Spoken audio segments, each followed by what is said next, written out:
ჩვენ ვცხოვრობთ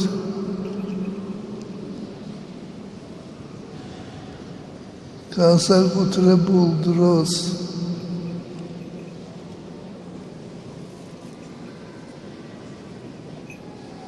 წმინდა მამები ამბობენ, რომ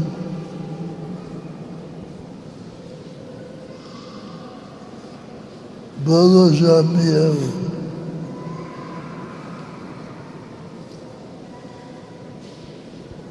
და ზოგი იმასაც ამბობს, ბოლო დღეებია ღმერთმა მოგცეს ძალა და მადლი,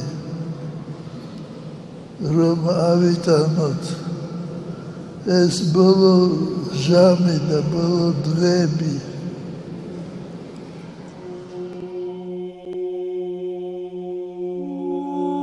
გეუბნებით თქვენ, მრავალწინასწარმეტყველსა და მეფეს სურდათ ეხილათ ის, რასაც თქვენ ხედავთ და ვერ იხილეს, და ესმინათ ის, რასაც თქვენ ისმენთ და ვერ ისმინეს.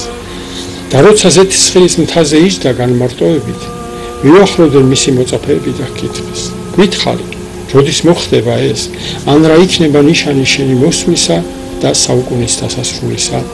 იესომ პასუხად მიუღო მათ, ხიზლად იყავით, რათა არავინ გაცდუნოთ. ვინაიდან მრავალი მოვლენ ჩემი სახელით დაიტყვიან, მე ვარ ქრისტე და მრავალს აცდუნები. და იქადაგება სასუფევლის ეს სახარება მთელს ქვეყანაზე ყველა ხალხის სამოწმებლად და მაშინ მოიწევა დასასრული. აჰა, კართან დგავარ და ვაკაკუნებ, თუ ვინმე გაიგებს ჩემს ხმას და კარს გამიღებს, შევალ მისას და მასთან ერთად ჭამპურს, ხოლო ის ჭამდა.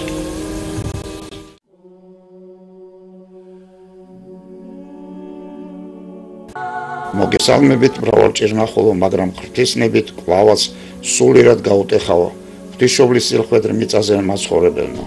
ჩვენი წინამდებარე გადაცემათა ციკლი ეძღვნება უფალი იესო ქრისტეს მეორე მოსვლის თემატიკას. ბოლო ჟამის დადგომის სარსსა და ყველაფერ ამასთან მიმართებაში საქართველოს სულიერი მისიის საკითხებს. ვესაუბრებით საქართველოს სულიერი მისიის შემსწავლელი ლაზარეს ინსტიტუტის ხელმძღვანელს, ზვიად გამსახურდია სახელობის თეოლოგიისა და პოლიტიკის აკადემიის პრეზიდენტს, აკადემიურ დოქტორს მიხეილ იგივე გელას ალუაშვილს.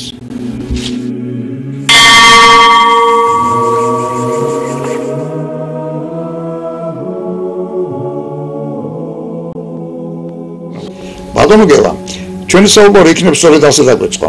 დღევანდელი, ანუ ბოლო ჟამის მერი გადმოსახედიდან რა შეიძლება ითქვას საქართველოს როლისა და ქართველი ერის მისიის საკითხთან მიმართებაში? გმადლობთ შეკითხვისათვის. დაარსების დღიდან მოყოლებული ჩვენი საქმიანობის მთავარ მიზანს შეადგენს ბიბლიასა და წმინდა წერილებზე, სხვა წმინდა წერილებზე დაყრდნობით დავამოწმოთ უფალი იესო ქრისტეს მეორე მოსვლის წინარე ბოლო ჟამად სახელდებული დროის დადგომა. აი სწორედ ესაა საქართველოს სულიერი მისია, რომლის ასრულებაც, ანუ გამოვლენაც ხდება ბოლო ჟამში მოღვაწე იმ ინდივიდთა საქმიანობით, რომლებმაც ღმერთისნებით უნდა შეიცნონ და გააჟღერონ წინასწარ ნაუწყებ ნიშანთა აცხადების დროის დადგომა. სხვადასხვა წინასწარმეტყველებითი სწავლების მიხედვით ვიცით, რომ უფალი იესო ქრისტეს მეორე დიდების მოსვლის წინ ივერია უნდა გაბრწყინდეს. რას განუცნობიერებაზე დაყრდნობით უნდა განვაცხადოთ, რომ აღნიშნული კოდირებული არსი ფარულად, ანუ სულიერ ასპექტში მიმდინარე პროცესს გულისხმობს, რომლის ასრულებისეულ ეტაპზე ამჟამად ვიმყოფებით. შესაბამისად, ჩვენი კვლევის საგანს წარმოადგენს ბიბლიაში დაფიქსირებული იმ ნიშნების მოძიება და სხვათა ყურისა და გონების გასადგონად გასაჯარისება, რომლის მიხედვითაც გვიდასტურდება ბოლო ჟამის დადგომა. მაშასადამე, თითოეული ასეთი ნიშნის გამოვლენა ერთგვარ სასწაულთან შეიძლება მივაკუთვნოთ. გეთანხმებით, თუმცა ერთი დათქმით. ბიბლიური სიბრძნე გვასწავლის, რომ ყოველივეს თავისი დრო აქვს და ყველაფერს თავისი ჟამი ამ ცისქვეშეთში. თავისთავად უნდა გავითავისოთ, რომ ყველაფერი ღმერთის მიერ წინასწარ განჭვრეტილის და მიხედვით მიმდინარეობს. აი რა წერია ბიბლიაში: საზომით გაზომა და რიცხვით აღრიცხა დროჟამი და არ აღძრავს, არც დააჩქარებს მას უზენაესი, ვიდრე არ აღივსება დათქმული საწყაული. რამე თუ გვეუბნება იქვე, მაშინ ჩავიფიქრე და შეიქმნე ჩემს მიერ, არასხვის მიერ და ბოლოც ჩემს მიერ, არასხვის მიერ. ბიბლიური მინიშნებაც ხო ასეთია, როგორც ყველაფერს, რაც წუთის ოფელშია შექმნილი, დასაბამი აქვს, ასევე დასასრულიც აქვს და დასასრული გამოცხადებულია. ამგვარად, უზენაესის დროშამის დასაწყისი გაცხადებულია სასწაულებითა და სიკვდილებით, ხოლო დასასრული ქმედებებითა და ნიშნებებით. მასადამე გვეუწყება, რომ დროშამის დასაწყისისაგან განსხვავებით, დასასრული, ანუ ბოლო ჟამი, არა სასწაულებით, არამედ ქმედებებითა და ნიშნებით უნდა შევიცნოთ. და განა რომელი სასწაული შეედრება იმას, როდესაც ჩვენ თვალწინ წლების, დღეებისა და ლამის საათების სიზუსტით სრულდება ბიბლიური წინასწარმეტყველებანი. დასასრულის მიერ ქმედებებსა და ნიშნებს კი მათთვის განკუთვნილი ასრულებისეული დროის საზღვარი აქვს, რომელთა არსი გარკვევაც მხოლოდ უზენაესის ნებაზეა დამოკიდებული. ამდენად ყველა ნიშანს თავისი აცხადების დრო აქვს, რომლის თაობაზეც მხოლოდ უკანასკნელ ჟამში შეიძლება დამოწმება. თავისთავად ცხადია, რომ ბოლო ჟამის დადგომის დამადასტურებელი ნიშნები თავისი გამოვლენით და მიხედვით ალბათ გარკვეულ თანმიმდევრობას ექვემდებარება. მართალი ბრძანდებით, ჩვენ დღევანდელობაში მოსახდენი ყველა პროცესი ზუსტად იმ თანამიმდევრობით წარიმართება, ანუ სრულდება, როგორც ეს udroობაში განიჭრიდა და საუკუნეების მიღმა დაიწერა კიდეც. ყველა აცხადებული ნიშანი თავისხრივ უნიკალურია, მაგრამ ამ ფორმატში მათზე დეტალურ საუბარს ძალზე დიდი საერთო დრო დასჭირდებოდა. ამიტომ ამჟამად შევეცდებით შეძლების დაგვარად ქრონოლოგიურად დალაგებული ის ძირითადი მასალა მივაწოდოთ საზოგადოებას, რომელიც ბოლო ჟამის დროთა მდინარების საკვანძო მოვლენებს წარმოგვიჩენს. ფიქრობთ, რომ ბოლო ჟამის თემატიკით დაინტერესებულ მსმენელს არ გაუჭირდება ჩაწვდეს იმ სიბრძნეს ღვთისას, საიდუმლოს დაფარვას, რომელიც საუკუნეთა უწინარეს იმთავითვე ჩვენ და სადიდებლად განაწესმა ღმერთმა. ამას ბრძანებს პავლე მოციქული. მოდით დამდგარი ბოლო ჟამის დამადასტურებელი ნიშნობის ერთობლიობა პირობითი ჯაჭვის სახით წარმოვიდგინოთ და თვალი გადავავლოთ ამ ჯაჭვის თითოეულ რგოლთან დაკავშირებულ მასალას. ბოლო ჟამის დადგომის დამადასტურებელი პროცესების ერთიანი ჯაჭვის პირველი რგოლი წარმოადგენს იმ რეგიონის შესაძლო ნიშანთა ერთობლიობას, რომელთანაც მეტნაკლები შემხებლობა აქვს იმ ქვეყანას, სადაც ბოლო ჟამში განვითარებული ძირითადი მოვლენები უნდა წარიმართოს. მივყვეთ თანამიმდევრობა. კაცობრიობის ისტორიის არც ერთ ეტაპზე არასოდეს ყოფილა, რომ ადამიანს მისთვის უხილავი და მარად საძიებელი უზენაესი ძალისადმი ამა თუ იმ ფორმით გამოვლენილი რწმენის გარეშე ეცხოვროს. დაი პირველად ლენინის მეთაურობით მომხდარი 1917 წლის ოქტომბრის რევოლუციის შემდეგ დედამიწის თითქმის 1 მერვსედის ტერიტორიაზე უღმერთო, ანუ ათეისტური სახელმწიფო წყობა ჩამოყალიბდა. მეორედ მოსulis წინარე ბოლო ჟამში მოსახდენი მოვლენების პირობითი ათვლა სწორედ ამ დაგვარი სახელმწიფოს შექმნა განვითარების ისტორიის ამსახველი ნიშნებით იწყება. აღნიშნულთან მიმართებით ბიბლიაში კითხულობთ: ახლა დღეები და დამყარდება დედამიწაზე, სამეფო, რომელიც ყველა ადრინდელ სამეფოზე საშინელი იქნება. ანუ აქ ხაზგასმა იმ უღმერთობაზე, რომელიც უღმერთობას ათეისტური წყობა ჩამოყალიბდა. ამ სახელმწიფო წარმოქმნის მმართველთა თაობაზე იქვე ვკითხულობთ: გამექნება მასში 12 მეფე ერთი მეორის მიყოლებით. გამოცხადებისეული ტექსტი ამ სამეფოს განვითარების ისტორიის ორ ეტაპს გამოყოფს და მას პირველი და მეორე მხეცის სახელით მოიხსენიებს. როგორც მოგახსენებათ, საუკუნეების მანძილზე მოქმედი რუსეთის იმპერია ჯერ საბჭოთა კავშირად, რომელიც პირველი მხეცის ანალოგი უნდა იყოს, ხოლო შემდეგ დსთ-ს, ანუ მეორე მხეცის სახით აგრძელებს საქმიანობას. დედამიწის 1/6-ზე განთავსებული ბოროტების იმპერია წოდებული სახელმწიფოს თაობაზე ბიბლიაში დაცულ მინიშნებაში ვკითხულობთ. ახლა დღეები და დამყარდება დედამიწაზე სამეფო, რომელიც ყველა ადრინდელ სამეფოზე საშინელი იქნება. გამეფდება მასში 12 მეფე ერთი მეორის მიყოლებით. ბოლო ჟამის დადგომის დამადასტურებელი ნიშნების აცაცხადებელი ქვეყნის, ანუ საქართველოს ბიბლიური ისტორიის გადმომცემი მონაკვეთი სწორედ ბოროტების იმპერიის 12 გამორჩეული ლიდერის თაობაზე არსებული ინფორმაციებით თავდება. ბიბლიის მიხედვით ჩრდილოეთი მეზობლის ტყვეობაში ყოფნის 70 წლიანი დროის მონაკვეთის ბოლო ჟამის შესაძლებელი ნიშნების ასაცხადებელი ქვეყანაში უნდა მოვიდეს ახალი მთავრობა ცხებული მეფის ხელმძღვანელობით. ბიბლიაში დეტალურად აღწერილი ამ ცხებული მეფის როგორც ხელისუფლებაში მოსვლის, ხელისუფლებაში ყოფნისა და ქვეყნიდან მისი დევნილობის დრო. ასევე მისი სიკვდილის მაუწყებელი ნიშნები. ამ ნიშანთა ერთობლიობაში ნათლად იკითხება ქართული ეროვნულ-განმათავისუფლებელი მოძრაობის უპირობო ლიდერის, საქართველოს პირველი პრეზიდენტის ზვიად გამსახურდიას პიროვნება. მასასადამე პირობითი ჯაჭვის შემდგარ გორს შეგვიძლია ზვიად გამსახურდიას სახელი უწოდოთ?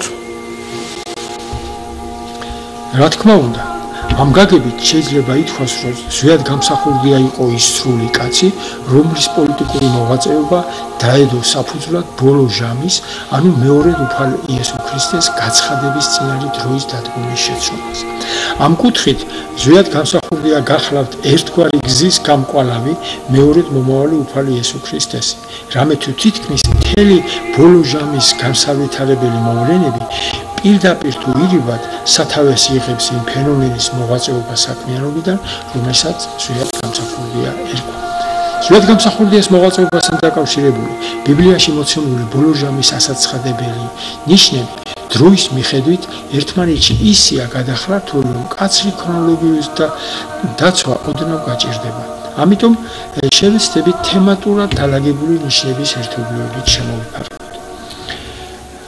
ათეისტურ სახელმწიფოში 70 წლიანი ყოფნის დროის მიწევრს საქართველოში მოსახდენის თაობაზე ბიბლია ასე უწყება: შენი ერისთვის და შენი წმინდა ქალაქისთვის 70 შვიდეულია დადგენილი. შეცოდების დასაფარავად, ცოდვათა დასაბეჭდად, უკეთურების დასაფარად, სამარადისო სიმართლის დასამყარებლად, ხილვისა და წინასწარმეტყველების დასაბეჭდად და წმინდათა წმინდის სავსებად. იქვე ეს 70 შვიდეული, ანუ 490 დღე, სამ პირობით მონაკვეთათაა დაყოფილი. კერძოდ, გამოყოფილია 7 შვიდეული, ანუ 59 დღე, 62 შვიდეული, ანუ 434 დღე და 70-მდე შესავსები 1 შვიდეული, ანუ 7 დღე. მოდით ნახოთ, რაზე შეიძლება მიგვანიშნებდეს ბიბლია. ჩვენი ქვეყნის უახლესი ისტორიის ამ მონაკვეთში მიმდინარე პროცესები ასე წარიმართა. არჩევნების გზით ხელისუფლებაში მოსვლის გადაწყვეტილების მიღების შემდეგ, კერძოდ 1990 წლის 10 სექტემბერს ზვიად გამსახურდიამ თავის საარჩევნო ბლოკს მრგვალი მაგიდა თავისუფალი საქართველო დაარქვა. ხოლო ამ თარიღიდან 10 თვით 7 შვიდეულის შემდეგ, ანუ 59 დღეს 1990 წლის 28 ოქტომბერს უზენაეს საბჭოს არჩევნებში გაიმარჯვა.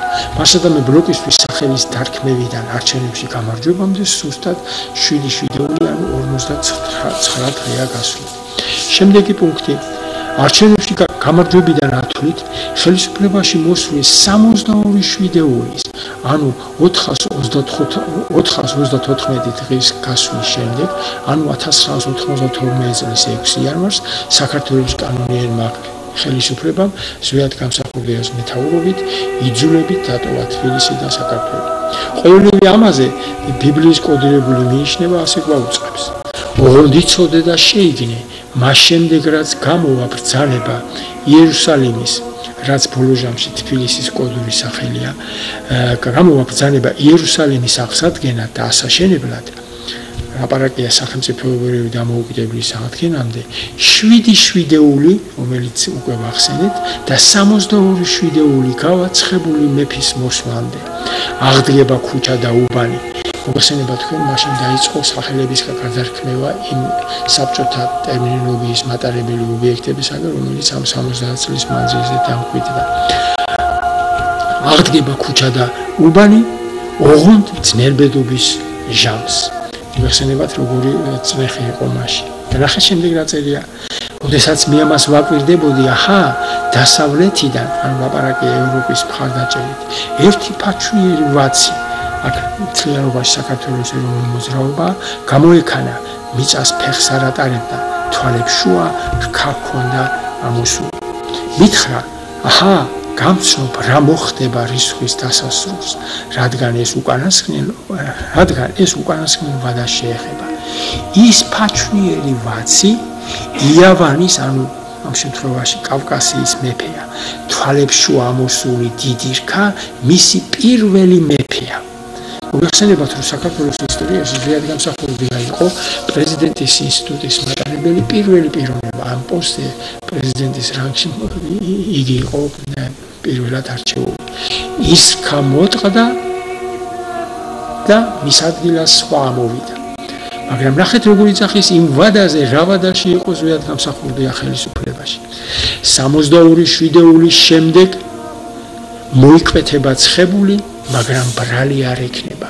62 შვიდეული, როგორც გითხარით, 434 დღეა, ანუ ზუსტად 1990 წლის 28 ოქტომბრიდან არჩევნებში გამარჯვებიდან, ვიდრე 1992 წლის 6 იანვრამდე, ანუ მისი, ესე იგი, ქვეყნიდან იძულებით, ესე იგი, წასვლამდე. ნახეთ, 62 შვიდეულის შემდეგ მოიკვეთება ცხებული, მაგრამ ბრალი არ ექნება. ქალაქსა და საწმიდას დაანგრევს მომავალი მთავრის ხალხი. მასალამ ასპარეზზე გამოდის ჯერის მთავარი კი არ ჩანს, არამედ ასპარეზზე გამოდის მომავალი მთავრის ხალხი, რომელიც ქალაქსა და საწმიდას თურმე დაანგრევს და ფაქტობრივად ეს თბილისის ომი იყო და თბილისში მოხდა მთელი ეს პროცესები.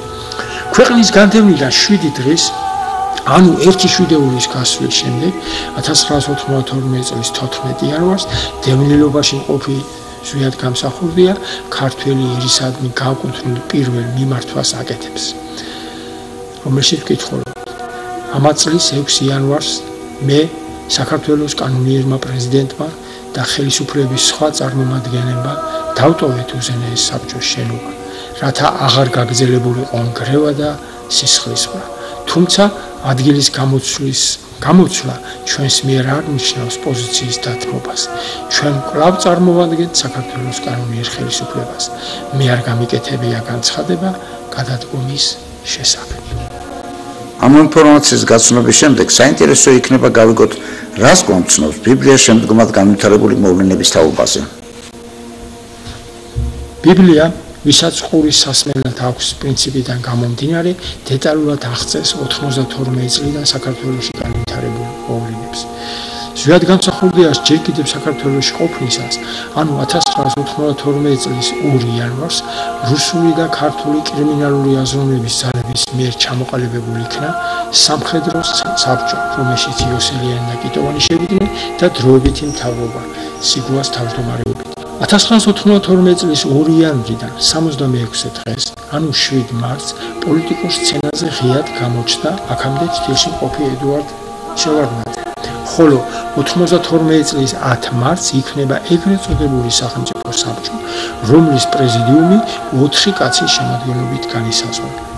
შევარდნაძე, ასე იგი თავმჯდომარე გახდათ, იოსელიანი, კიტოვანი და სიგუა. მოდით თვალი გადავავლოთ პირობითი ჯაჭვის მომდევნო რგოლებს, რომელიც ბიბლიაში აღწერილია. თვალებს შუა ამოსული დიდი რქა მისი პირველი მეფეა, ანუ საქართველოს პირველი პრეზიდენტის ზვიად გამსახურდია. ის გამოტყდა და მის ნაცვლად 4 ამოვიდა. შემდეგ გრძელდება.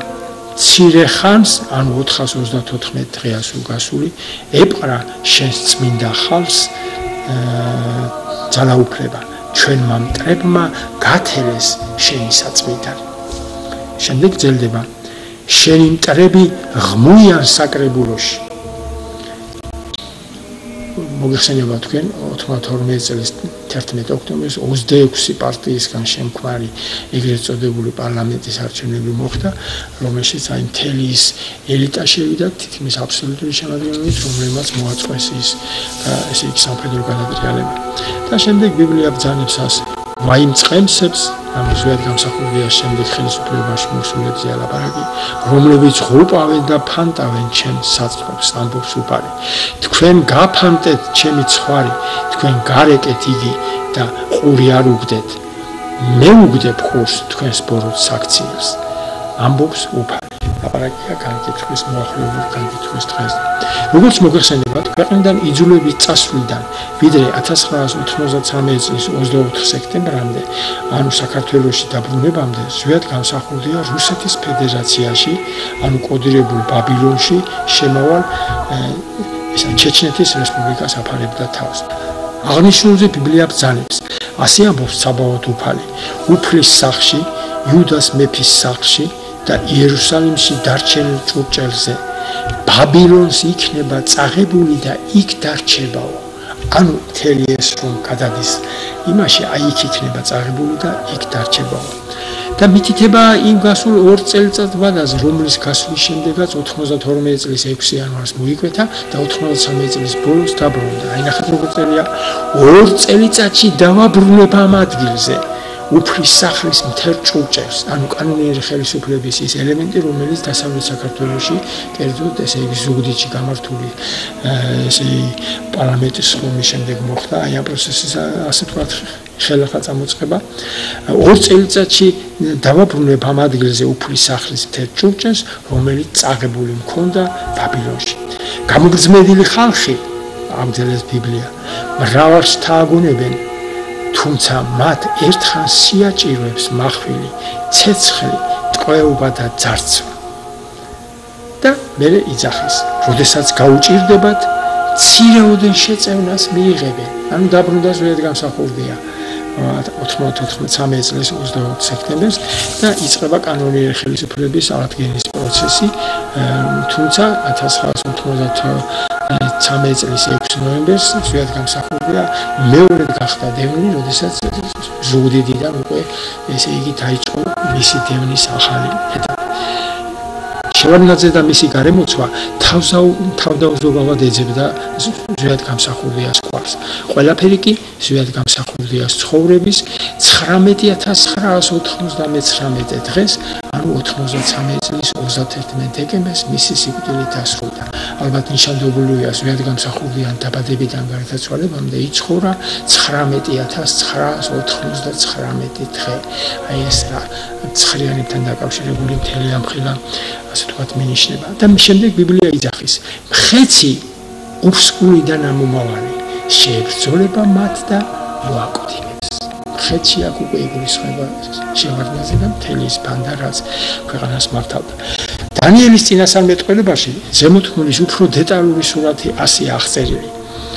მაშინ ანუ 92 წლის 6 იანვარს მოსწყდა მას დიდი რქა, ზვიად გამსახურდიას მოკვეთა და მის ადგილზე 4 შვერილი ამოვიდა, იოსელიანი, კიტოვანის, სიგუა და შევარდნაძე.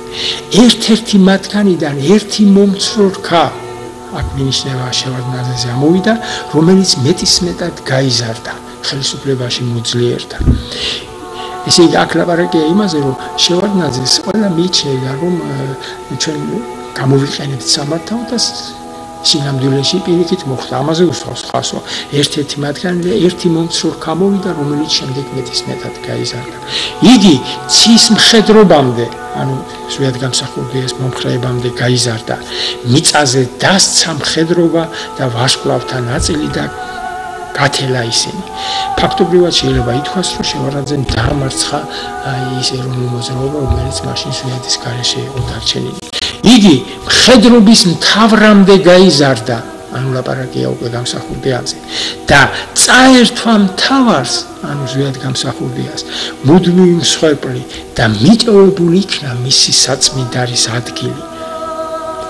და შემდეგ იძახის, მხედრობა მიუშვეს ცოდვის მუდმივი მსხვერპლის წინააღმდეგ. მხედრიონზეა მინიშნება, მხედრობა მიუშვეს მუდმივი მსხვერპლის წინააღმდეგ და მან ამ შემთხვევაში შევარდნაძე და მხედრობა მიწაზე დაამხო ჭეშმარიტება და წარმატებით მოქმედებდა. ზუსტად გამსახურდია სიკვდილის ამბავი 1994 წლის დასაწყისში გავრცელდა. მოგხსენება 93 წლის 31 დეკემბერს გარდაიცვალა, მოგვტინებული იქნა და შემდეგ და 94 წლის დასაწყისშივე გავრცელდა. ამ წელთან მიმართებაში და სასწაული იყო ფაქტობრივად ეს იყო მეხის გავარდნასავით იყო მისი სიკვდილის ამბავი და ივანე ზოსიმე ასეთ მინიშნებას გვიკეთებს და სასწაულად ესე აქვს 94 წელი. ბიბლია კი ბრძანებს მის ანუ ესე იგი გამსახურდიაზე ამინიშნება მის ნაცვლად საძულველი ანუ შევარდნაძე მის ნაცვლად საძულველი დადგება მას არ მიაგებენ მეფურ პატევს იგი უჩუმრად შემოიპარება და მზაკრობით დაეუფლება სამეფოს წამრეკავი ურდოები წაილეკება მის გარეშე და შეიმუსება ასევე აღთქმის მეუფეც ანუ აქ ლაპარაკია უკვე ზუსტად გამსახურდიას გარდაცვალებაზე. აი მოკლედ ყოველივე იმის შესახებ, რასაც ბიბლია გვაწვდის ბოლო ჟამის ერთ-ერთ გამოჩენილ პოლიტიკურ ლიდერზე, ზუსტად გამსახურდიაზე.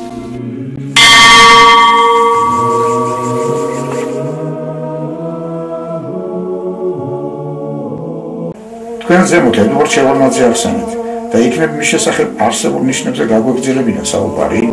თავდაპირველად მოგახსენეთ, რომ ედუარდ შევარდნაძე გახლავთ ანტიქრისტეს არსის მატარებელი პიროვნება. შესაბამისად, მის თაობაზე უამრავი ნიშანია მოცემული ბიბლიაში. მოდით მივყვეთ მათ პირობით თანამიმდევრობას. ბიბლია პავლემოჩკოვის პირით გვამცნობს. ნორჩ ნურავი ნურაზდით გაცდუნებ თქვენ, რადგანაც არ მოიწევა ის დღე, ვიდრე უმალ არ მოაწევს განდგომილება და არ გაცხადდება ცოდვის კაცი. ძეწარწმედისაო. მასადამე თურმე ძეწარწმედისას გამოჩენამდე რაღაც განდგომილება უნდა მოხდეს და ამის შემდეგ ხდება ამ პროცესების დაწყება. აკი მაცხოვარი სწორედ ამას ვებრძანებს. აღდგება ხალხი ხალხის წინააღმდეგ და სამეფო სამეფოს წინააღმდეგ და იქნება შიმშილობა და ჟამიანი. ეს სწორედ ის პროცესია, რომელიც საბჭოთა კავშირის დასვლის, ასე ვთქვათ, მისტერიული პროცესის ანარეკლია ბიბლიაში.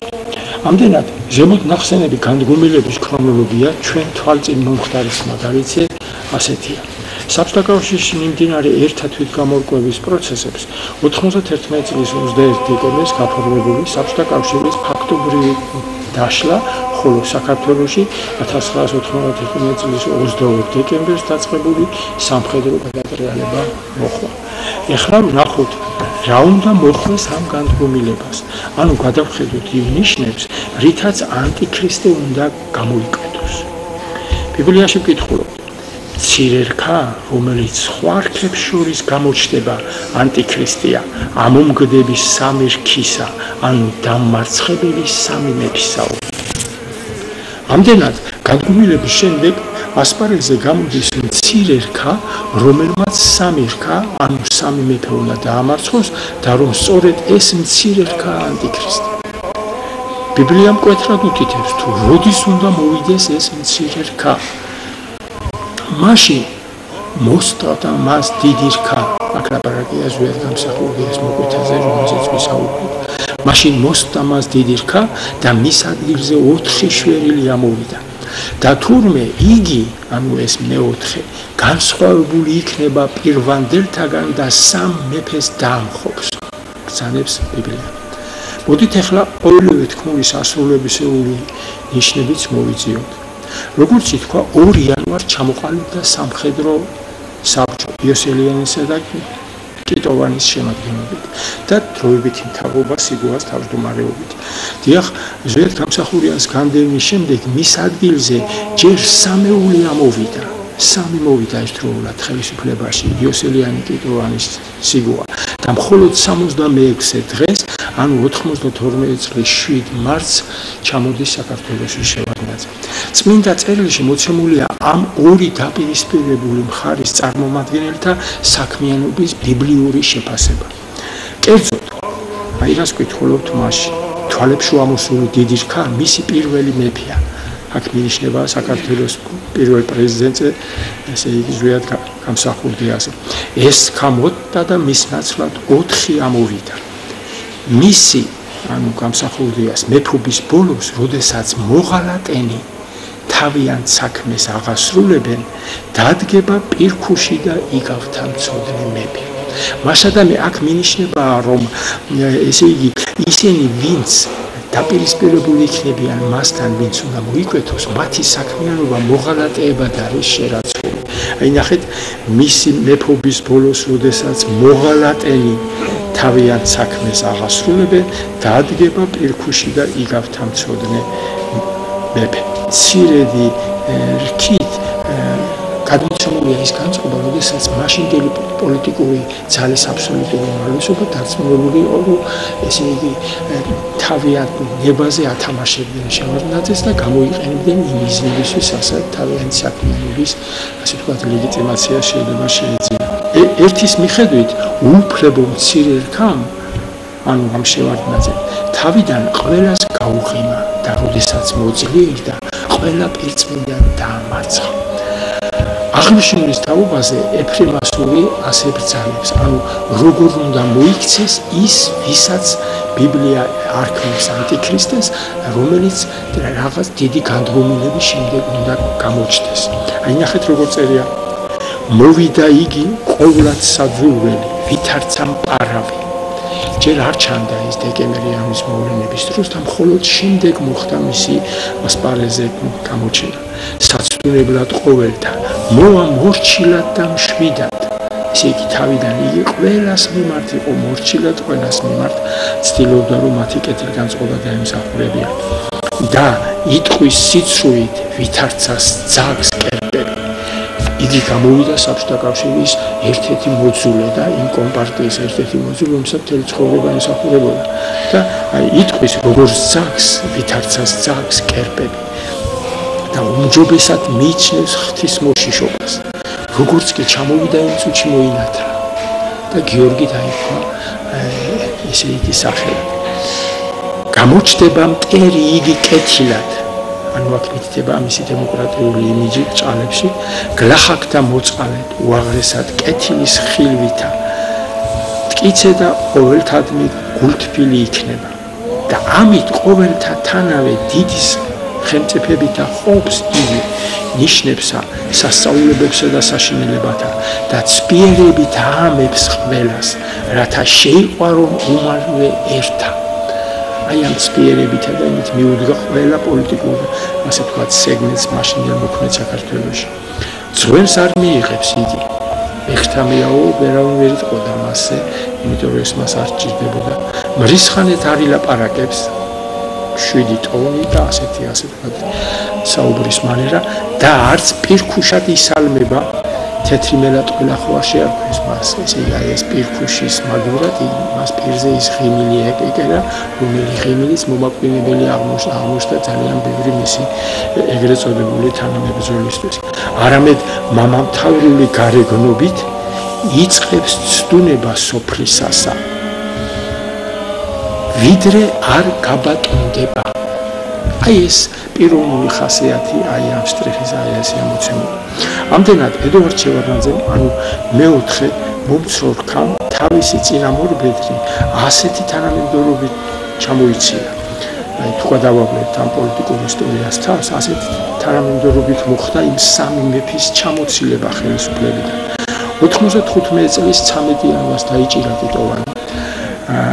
95 წლის 14 იანვარს ოდნავ წინ ესე იგი ტერაქტი მოხდა და იცით თქვენ როგორი პროცესები წარიმართა. იოსელიანი დაიჭირა და 95 წლის 5 ნოემბრის არჩევნებში პოლიტიკური არენიდან მთლიანად გააქრო და გვერდზე გასწია სიგუას აი ეს იმიჯი, რაც მას ჰქონდა დაგროვილი მაშინდელ მის მხარდამჭერებში.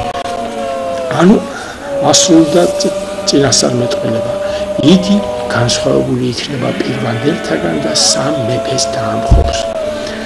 შევარდნაძეს იგივე მეოთხე მეფის, იგივე მომცრო რქის, ანუ ანტიქრისტეს ჩამოსვლის შემდეგ 92 წლის 24 ივნისისა და 94 წლის 14 მაისის ხელშეკრულებათა საფუძველზე სამაჩაბლოში 1992 წლის 14 ივნისს და ენგურის გასწვრივ 94 წლის 21 ივნისს რუსი სამშვიდობო კონტინგენტი ჩადგა. ყოველივეს დაემატა აჭარის ეგრეთ წოდებული დაუმორჩილებლობა, რამაც საქართველო ფაქტობრივად 4 პირობით ნაწილად დაყო. აღნიშნულის თაობაზე ბიბლია ასე ბრძანებს. კიდევ 3 მეფე დადგება, მე-4 კი ყველას გადააჭარბებს. მისი დადგომისთანავე შეიმუსრება მისი სამეფო და ზეცის 4 ქარის მიმართულებით გაიყოფა. ანუ ბიბლია წინასწარმეტყველებს, რომ მისი ჩამოსვლის შემდეგ ის სამეფო, რომელსაც ის ჩამოდის, 4 ნაწილად იყოფა. დაქუცმაცდება მისი სამეფო და ამას გარდა სხვათა ხელში გადავა. შევარდნაძის ახასიათებისას ბიბლია ასე ბრძანებს. გამტკიცდება მისი ძლიერება, ოღონდ არა მისი საკუთარი ძალით. შეუდგება საშინელ გაპარტახებას და წარმატებული იქნება მისი მოქმედება და გასწვეთს ძლიერებს და წმინდათა ერს. გარდა ჭკუაგონებისა და წარმატებისა, ვერავინ დროს რო უჭკუო და ის იყო. გარდა ჭკუაგონებისა და წარმატებისა, მზაკრობაც მის ხელში იქნება. განდიდდება იგი და მშვიდობიანობაში მრავალს დაუპავს. შემდეგ ასე აგრძელებს.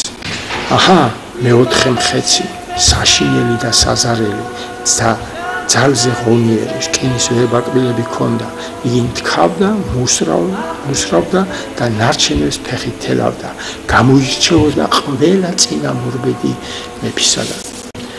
ედუარდ შევარდნაძის შესაძლო ნიშანთა შორის საყურადღებოა გამოცხადებისეული მინიშნება, რომლის გაცნობამდე მცირე ისტორიული ექსკურსი დაგჭირდება. ლავრენტი ბერიას შინაგან საქმეთა სამინისტროში გადაყვანის შემდეგ, საბჭოთა კავშირის შინაგან საქმეთა სამინისტროში გადაყვანის შემდეგ, საქართველოს მორიგეობით კომპარტიის ცეკას 7 პირველი მდივანი მართავდა.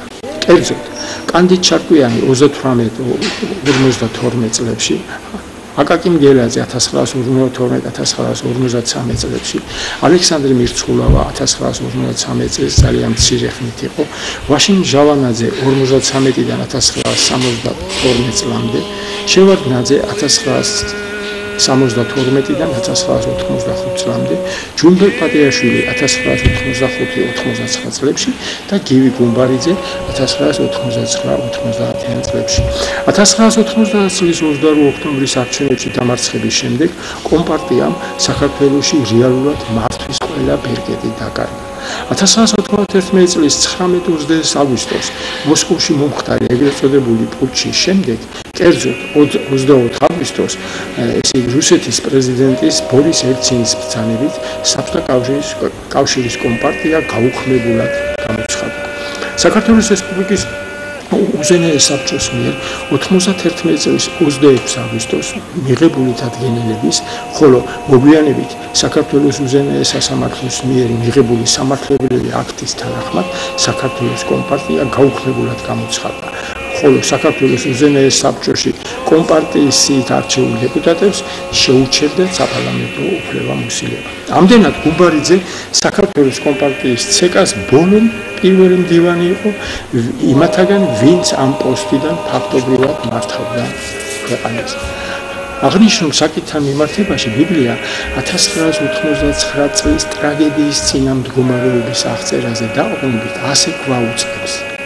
7 მეფე, როგორც გითხარით, ესე კომპარტიის 7 პირველ მდივანზეა მინიშნება, 7 მეფე, რომელთაგან 5 დაემხო. ანუ 89 წლის 9 აპრილის მდგომარეობის დროს ჩარკვიანი, მგელაძე, მირცხულავა, ჟავანაძე და შევარდნაძე უკვე აღარ იყვნენ მმართველები. ერთი ამ შემთხვევაში პატიაშვილი არის, ხოლო სხვა, ან იმის შემდეგ მოსული გუმბარიძე არ მოსულა ჯერაც, მაგრამ როდესაც მოვა, დიდხანს ვერ გაძლევს და მართლა ძალიან მცირე დროთი იყო ის ხელისუფლებაში. 90 წლის 22 ოქტომბრის არჩევნების შედეგად დამარცხებული კომპარტიის ლიდერის გუმბარიძის შემდეგ ხელისუფლების სათავეში ეროვნული მოძრაობიდან გამოსული ლიდერი ზვიად გამსახურდია მოვიდა, რომლის დამხობის შემდეგაც საქართველოს პირველი პირი ისევ ყოფილი ცეკას პირველი მდივანი ედუარდ შევარდნაძე გახდა. ბიბლია მასზე ასე ლაპარაკობს და მხეცი აქ მინიშნება შევარდნაძის კოდირებული ესე იგი კოდზე და მხეცი რომელიც იყო აქ მინიშნება რომ საქართველოს პირველი პირი იყო რომელიც იყო და აღარ არის 95-92 წლებში მერვიაშვილთაგან და წარსაწმედლად წავა. ესე იგი ნახეთ რაზეა მინიშნება. აი მიუხედავად იმისა, რომ აი ამ 7 კომპარტიის პირველი მდივნის შემდეგ გამსახურდია მოვიდა ხელისუფლებაში, მას კი არ არქმევს მერვე მმართველს. არამედ მის შემდეგ, ზვიად გამსახურდიას დამხობის შემდეგ მოსულ შევარდნაძეზე იძახეს, რომ ხეცი რომელიც იყო და აღარ არის მერვეაშვილთაგან. ანუ იმ შვილთაგან ერთ-ერთი ისევ დაბრუნდებაო და იმას არქმევს მერვეს, ესე იგი რომ ჩვენ შევიცნოთ თუ ვიზია აქ ლაპარაკი. ეხლა კი მოდით თვალი გადავავალოთ ბიბლიაში დაცული ნიშნებს, სადაც ედუარდ შევარდნაძის მმართველობის დროა მოცემული.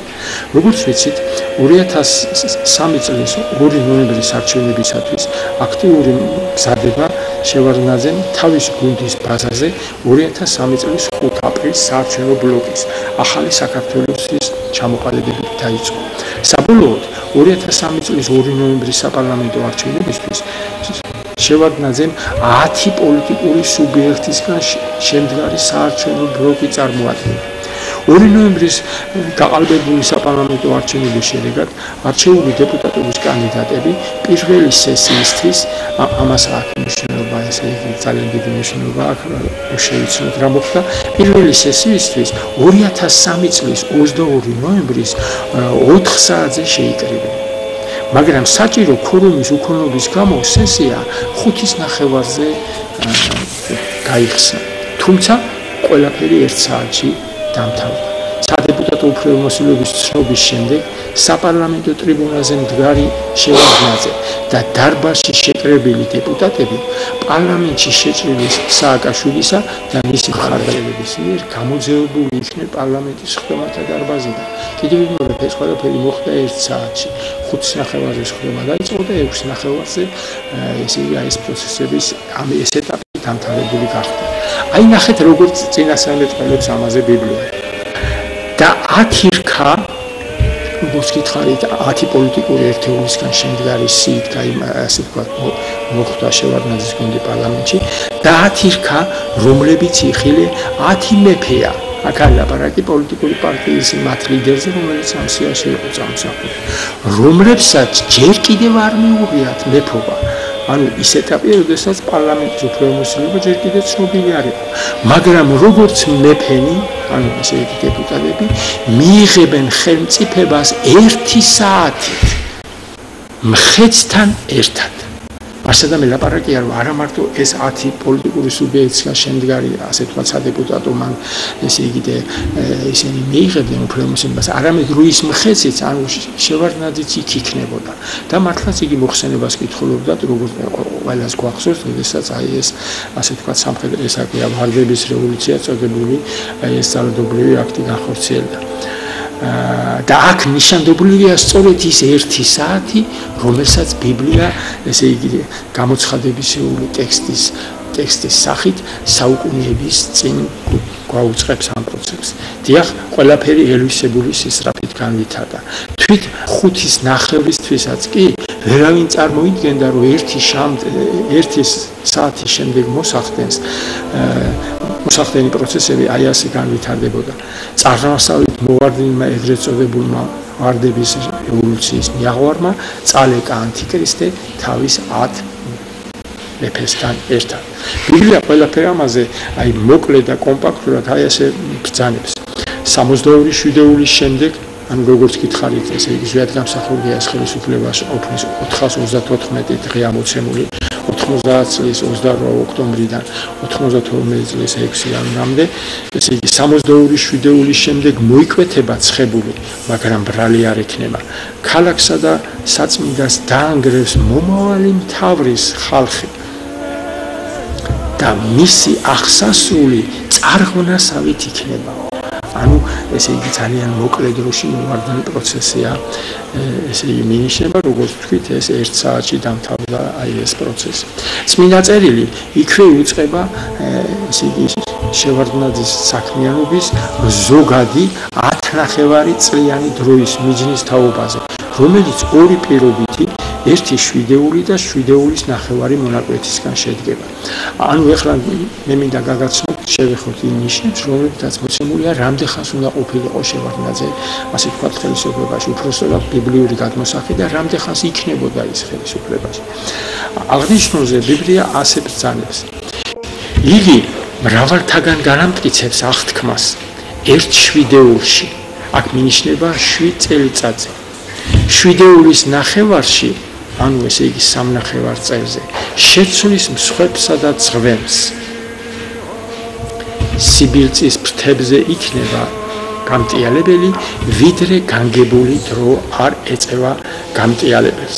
მასა და მე მთელი ეს პროცესი 1992 წლის 11 ოქტომბრიდან მოყოლებული 10.5 წელიწადი, ანუ 1/7 და 7.5 ჯამი 10.5 არის, 10.5 წელიწადი 2003 წლის სწორედ იმ პირველ ნახევარზე მოხდა, მოდის, როდესაც შევარდნაძემ ჩამოაყალიბა ახალი, ესე იგი საარჩევნო გუნდი და რამოდენიმე თვის შემდეგ ხელისუფლებიდან მოვარდნილი მიაღვართა შედარებული პროცესების სახით, ასე ვთქვათ, დატოვა ხელისუფლება. ამდენად ზვიად გამსახურდიაზე ნაწინასწარმეტყველები 62/7, ანუ 434 დღის მსგავსად, მის შემდგომად ხელისუფლების სათავეში მოსულმა ედუარდ შევარდნაძემაც სწორედ ბიბლიაში დაფიქსირებული 10.5 წლიანი დროის ამოწურვის შემდეგ დაამთავრა თავისი მმართველობა. და აი მივადგეთ ეგრეთ წოდებულ ვარდების რევოლუციას. რას გვაუწყებს ბიბლიის დაშიფრული ტექსტი საქართველოში 2003 წლის შემდგომად განვითარებული მოვლენების შესახებ. როგორც ითქვა, შევარდნაძე ანტიქრისტეს არსის მატარებელი გახდა. წმინდა წერილში დაცული მინიშნების თანახმად, მის შემდგომად პოლიტიკური პროცესების სათავეში მოდის ეგრეთ წოდებული ცრუწინასწარმეტყველის არსის მატარებელი პიროვნება. მაპატეთ ბატონგელა, საუბრის გაგრძელებამდე იქნებ უფრო დეტალურად განმარტოთ ხსენებული ანტიქრისტესა და ცრუწინასწარმეტყველის არსობრივი მხარე. ანუ ბოლო ჟამის თვალსაჩინოდან ათვლით რას გულისხმობს ამ ორ ტერმინში მოაზრებული შინაარსი? კარი კითხვა, დიდი მადლობა ამისათვის. წმინდა წერილები გვაუწყებენ ბოლო ჟამის ორ მთავარ უარყოფით პერსონაჟს. ესენია ხეცი, ანუ იგივე ანტიქრისტე და მისი ცრუწინასწარმეტყველი. უნდა ითქვას, რომ არავითარი რეალური, განსხეულებული მისტიური მხეცი, ანუ ანტიქრისტე, ანდაც ცრუწინასწარმეტყველი ბუნებაში არ არსებობს. ანტიქრისტესა და მისი ცრუწინასწარმეტყველიც მხოლოდ და მხოლოდ კოდირებული სახელდებებია და ბოლო ჟამში მომქმედ ცალკეულ პირთა საქმიანობიდან გამომდინარე დროითი მინიშნების არს ატარებენ. ამათგან ანტიქრისტე ბოლო ჟამის დადგომის შესაძლებელი ნიშნების აცხადების ქვეყანაში, ანუ საქართველოში, ცხებული მეფის, ზვიად გამსახურდიას, განდევნის შემდეგ ხელისუფლების სათავეში მოსული პირის, ეგრეთ წოდებული მეოთხე მხეცის ბიბლიური სახელები. ხოლო ცრუწინასწარმეტყველი არის ეგრეთ წოდებული ანტიქრისტეს შემცვლელის ბიბლიური სახელდება. ამდენად ედუარდ შევარდნაძე ანტიქრისტეს, ხოლო სააკაშვილი ცრუწინასწარმეტყველის არსის მატარებლები არიან. თავად ეს სახელდებები კი მხოლოდ და მხოლოდ მათი საქმიანობის შინაარსიდან მომდინარე ეპითეტებია. მასშტაბებად ანტიქრისტეს არსის მატარებელი ედუარდ შევარდნაძის დეიურე მმართველობითი დროის დასრულების შემდეგ მთავარ პოლიტიკურ ასპარეზზე გამოდის ცრუწინასწარმეტყველის არსის მატარებელი პირი და თქვენ ბრძანებთ, რომ ეს მიხეილ სააკაშვილია. როგორც მოგახსენეთ, თავად წინასწარ ნაუწყები ნიშნები გვარნახობენ, ბოლო ჟამის ცრუწინასწარმეტყველის არსის მატარებელი იქნება ის პირი, ვინც ანტიქრისტეს არსის მატარებელ პირს ჩაანაცვლებს. მოდით ნახოთ, რას გვარნახობს მე-10 საუკუნეში გადაწერილი ერთ-ერთი წმინდა წერილი. ყოვლითადვე ემსგავსოს მაცდური იგი ძესამას ღვთისასა. აწ ლომ ქრისტე ითქუმის და ითქუმის ლომ ანტიქრისტეცა. გამოჩნდა კრავად ქრისტე და იგიცა ეგრეთვე სახელად გამოჩნდეს, ვითარცა კრავი და შინაგან იყოს მგელ დადარანებული. მხსნელი იგი მოვიდა სოფლად და იგი ეგრეთ სახედვე მოვიდეს. წარავლინა უფალმან მოციქულნი იგი ყოველთა მიმართ წარმართა, ეგრეცა მან წაავლინოს ცრუ მოციქულნი. შეკრიბა გაბნეულნი იგი ცხოვანი ქრისტემა და ეგრეცა მან შეკრიბოს გაბნეული იგი ერი. ნათელს სასცა ქრისტემან, რომელთა რწმენა იგი და იგიცა ნათელს სცემდეს. ხატად კაცაც გამოჩნდა უფალი და იგიცა ხატად მოვიდეს. ეს არის შატყეების კრებულში გადმოცემული მინიშნება. ამდენად წარავლინა უფალმან მოციქული იგი ყოველთა მიმართ წარმართა, ეგრეცა მან წაავლინოს ცრუ მოციქულიო. ამიტომ მოდით გავერკვეთ თუ რა ცრუ მოციქულზე აქვს მინიშნება. ბიბლია ასე ბრძანებს. რადგანაც ამნაირი ცრუ მოციქული ზაკვის მოქმედი ქრისტეს მოციქულთა სახეს იღებენ, თუმცა რა გასაკვირია, თვით სატანაც ხომ სინათლის ანგელოზის სახეს იღებს და რა დიდი საქმეა, რომ მისი მსახურნიც, ამ შემთხვევაში ანტიქრისტე და წინასწარმეტყველი, სიმართლის მსახურთა სახეს იღებენ, მაგრამ მათივე საქმისამებრ იქნება მათი აღსასრული. უწინარეს ყოვლისა, თქმული კვარნახობს, რომ ცრუ მოციქული, ანუ ცრუ წინასწარმეტყველი, ანტიქრისტეს ბანაკის წარმომადგენელი უნდა იყოს. ანუ მისი ცრუ წინასწარმეტყველია, მისი დაწყებული საქმის გამგრძელებელია. მაცხოვრის მოციქული უფალი იესო ქრისტეც ცად ამაღლების შემდეგ იწყებენ მოღვაწეობას. სწორედ ამდაგვარადვე ანტიქრისტეს ცრუ წინასწარმეტყველ ცრუ მოციქული ანტიქრისტეს მიერ ხელისუფლების დაკარგვის შემდეგ გამოდის მთავარ პოლიტიკურ ასპარეზზე. ესე იგი, ანტიქრისტეს მიერ თანამდებობის დაკარგვის შემდეგ მოდის ცრუ მოციქული, როგორც მისი ბანაკის ერთ-ერთი წარმომადგენელი. ამ მცირე ჩანართვის შემდეგ მოდით ბიბლიურ ნიშნებზე გადავიდეთ. ზოგადი სურათი ასეთია. კიდევ სამი მეფე დადგება, მეოთხეთი ყველას გადააჭარბებს დიდძალი სიმდიდრით. დადგება იქ ძლიერი მეფე, დიდ ხელმწიფებას მოიხვეს და რასაც მოისურვებს, იმას გააკეთებს და აკეთა კიდეც. მისი დადგომისთანავე შეიმუსრება მისი სამეფო და ზეცის 4 ქარი მიმართულებით გაიყოფა. არც მის მემკვიდრეზე გადავა ხელმწიფება. აქ მინიშნება იმაზე, რომ იგი თავის ვადას ვერ დაამთავრებს და ისე დატოვებს თანამდებობას. მართლაც 2005 წლის 9 აპრილს მისი ვადის ამოწურვის შემდეგ არჩევნების გზით მოსული ნებისმიერი ბანაკის წარმომადგენელი შევარდნაძის იურიდიული სამართალმემკვიდრე იქნებოდა. ანუ არჩევნების გზით არჩეული ახალი ხელისუფალი იქნებოდა. 2003 წლის 22-23 ნოემბერს მომხდარმა ეგრეთ წოდებული ვარდების რევოლუცია შეწყვიტა ეს სამართალმემკვიდრეობა. ამიტომ იძახის ბიბლია, არც მის მემკვიდრეზე გადავა ხელმწიფება და არც ისეთი ძლიერი იქნება, როგორც იყო.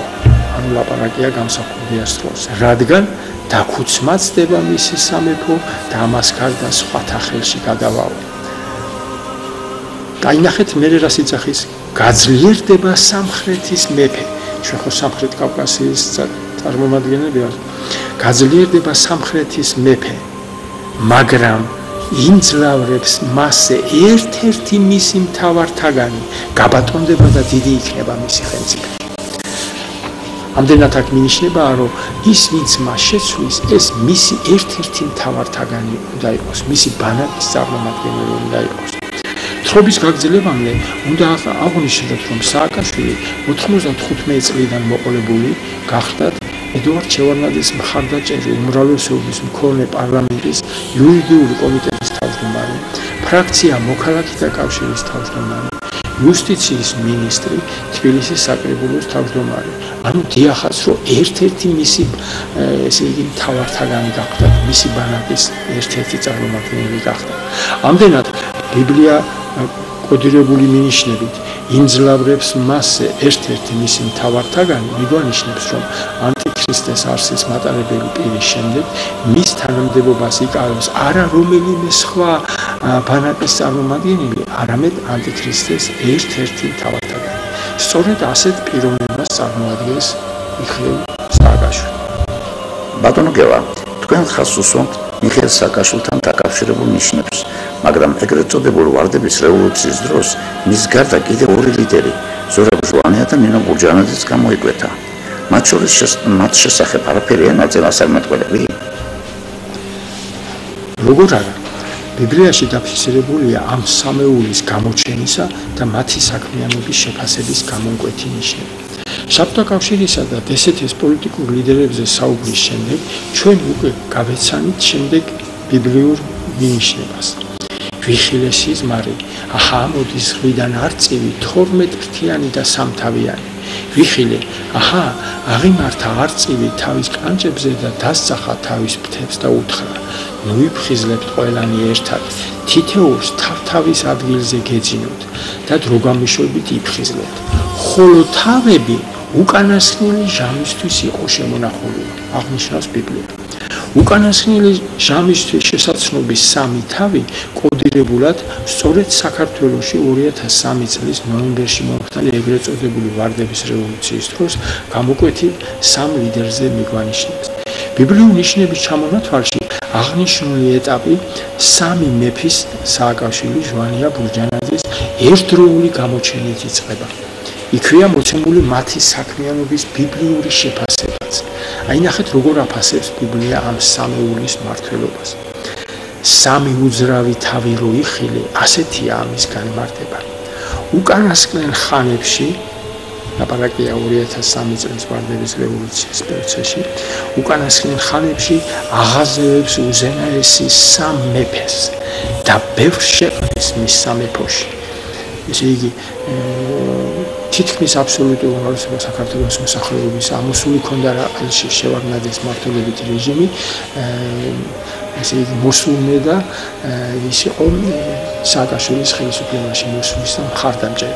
აი სწორედ ამას იზამთრებს და ბევრ შეყრის მათ სამეფოში და გაბატონდებიან დედამიწაზე. კოდირებულად ამ შემთხვევაში დედამიწა ის საქართველოა, რომელშიც ეს ძირითადი მოვლენები ვითარდება.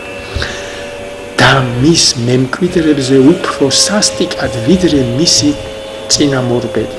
ამიტომ ეწოდათ მათ არწივის თავები. ესენი არიან, ვინც დაიუნჯებენ მის ბოროტებებს და მის უკანასკნელსაც განახორციელებენ. მასადამე ლაპარაკია, რომ შევარდნაძის ხელისუფლების შემცვლელი სამი ძალა თურმე გაბატონდება მის მემკვიდრებზე მის მემკვიდრეზე უფრო სასტიკად, ვიდრე მისი წინამორბედი. ესე იგი, შევარდნაძის შემდეგ თითქოს სხვა პროცესი უნდა დაწყებულიყო და ესე იგი, თითქმის რამოდენიმე ხარისხით უარესი პოლიტიკური რეჟიმი დამყარდა საქართველოში. ამიტომ იძახეს და მის მემკვიდრეებზე უფრო სასტიკად, ვიდრე მათი წინამორბედი. ამიტომ ეწოდათ მათ არწივის თავები, აი ზევით რო გითხრა, სამი თავი ბოლო ჟამისთვის გვაქვს. ესენი არიან, ვინც დაიუნჯებენ მის, ანუ შევარდნაძის ბოროტებებს და მის უკანასკნელსაც განახორციელებენ. ანუ მისი საქმიანობის გამგზელებელი უფრო უარეს ხანში აყვანის კუთხით. ამჯერად მთლიანობაში ბიბლიის მიხედვით ეგრეთ წოდებული სამეულის, სააკაშვილის, ჟვანიას და ბურჯანაძის საქმიანობა ასეთი ტერმინოლოგიითაა შეფასებული. უფრო სასტიკად ვიდრე მისი წინამორბედი და მეორე დაიუნჯებენ მის ბოროტებებს და მის უკანასკნელსაც განახორციელებენ. ბატონო გელა, სააკაშვილის, ჟვანიასა და ბურჯანაძის პოლიტიკური საქმიანობა საკმაოდ დრამატულად განვითარდა. ამაზე თუ ბიბლიაში რაიმე მინიშნება? დიახ, ბიბლიაში მოცემულია მათი მმართველობის ეტაპების ცალკეული დეტალები. ჩვენი საძიებელი ჯაჭვის მომდევნო რგოლები სწორედ მათ ეხება. მათი პირობითი ჩამონათვალი კი ასეთია. აი ნახოთ ჟვანიას გაუჩინარებაზე რას გზავნებს ბიბლია. ჟვანიას ბეწი უფროსია. 2003 წლის ნოემბერში მომხდარი ეგრეთ წოდებული ვარდების რევოლუციის გზით ქვეყნის სათავეში მოსული სამეულის უპირობო ლიდერი სააკაშვილი იყო. ჟვანიას გაცილებით მეტი გავლენა ჰქონდა, ვიდრე მესამე ადგილზე მდგარ ბურჯანაძეს. შესაბამისად, ამ სამი ლიდერის ჩამონათვალი სწორედ ასეთი გახდათ: სააკაშვილი, ჟვანია, ბურჯანაძე. ყველასათვის მოულოდნელად 2005 წლის 3 თებერვალს ჟვანიას საეჭვო ვითარებაში გარდაცვლილი იპოვეს. ბიბლიაში ამაზე ვკითხულობთ. ვიხილე ამის შემდეგ დაჰა შუა თავი უეცრად გაუჩინარდა. აი ამ სამეულიდან შუა თავი უეცრად გაუჩინარდა და მის განმარტებაზე ბიბლია ასე გვეუბნება. ასეთია ამის განმარტება. ერთ-ერთი მათგანი თავის სარეცელზე მოკვდება თუმცა წამებით. ბიბლიური შეფასების მიხედვით ჯვანი არის წამებით მოკლული, თუმცა ასე ვთქვათ საგამოძიებო დასკვნების გაკეთება ჩვენი სფერო ამ შემთხვევაში არ არის. ახლა ნახოთ ბურჯანაძეზე რას გვეუბნება ბიბლია. 2005 წლის 3 თებერვლის შემდგომად ეგრეთ წოდებული სამეულის დარჩენილი ორი თავიდან მარჯვენა თავი ანუ სააკაშვილი მარცხენა თავს იცილებს, ანუ ამარცხებს, აი ამ თვალსაზრისით მარჯვენა და მარცხენა. დროიცი დარჩენილი სააკაშვილისა და ბურჯანაძის თაობაზე ბიბლია ასეთ ბრძანებს.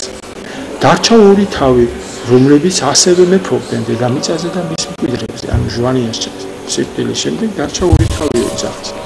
2008 წლის აპრილის თვეში ბურჯანაძემ უარი განაცხადა საარჩევნო სიაში მისთვის გამოყოფილი კვოტით ყოფნაზე.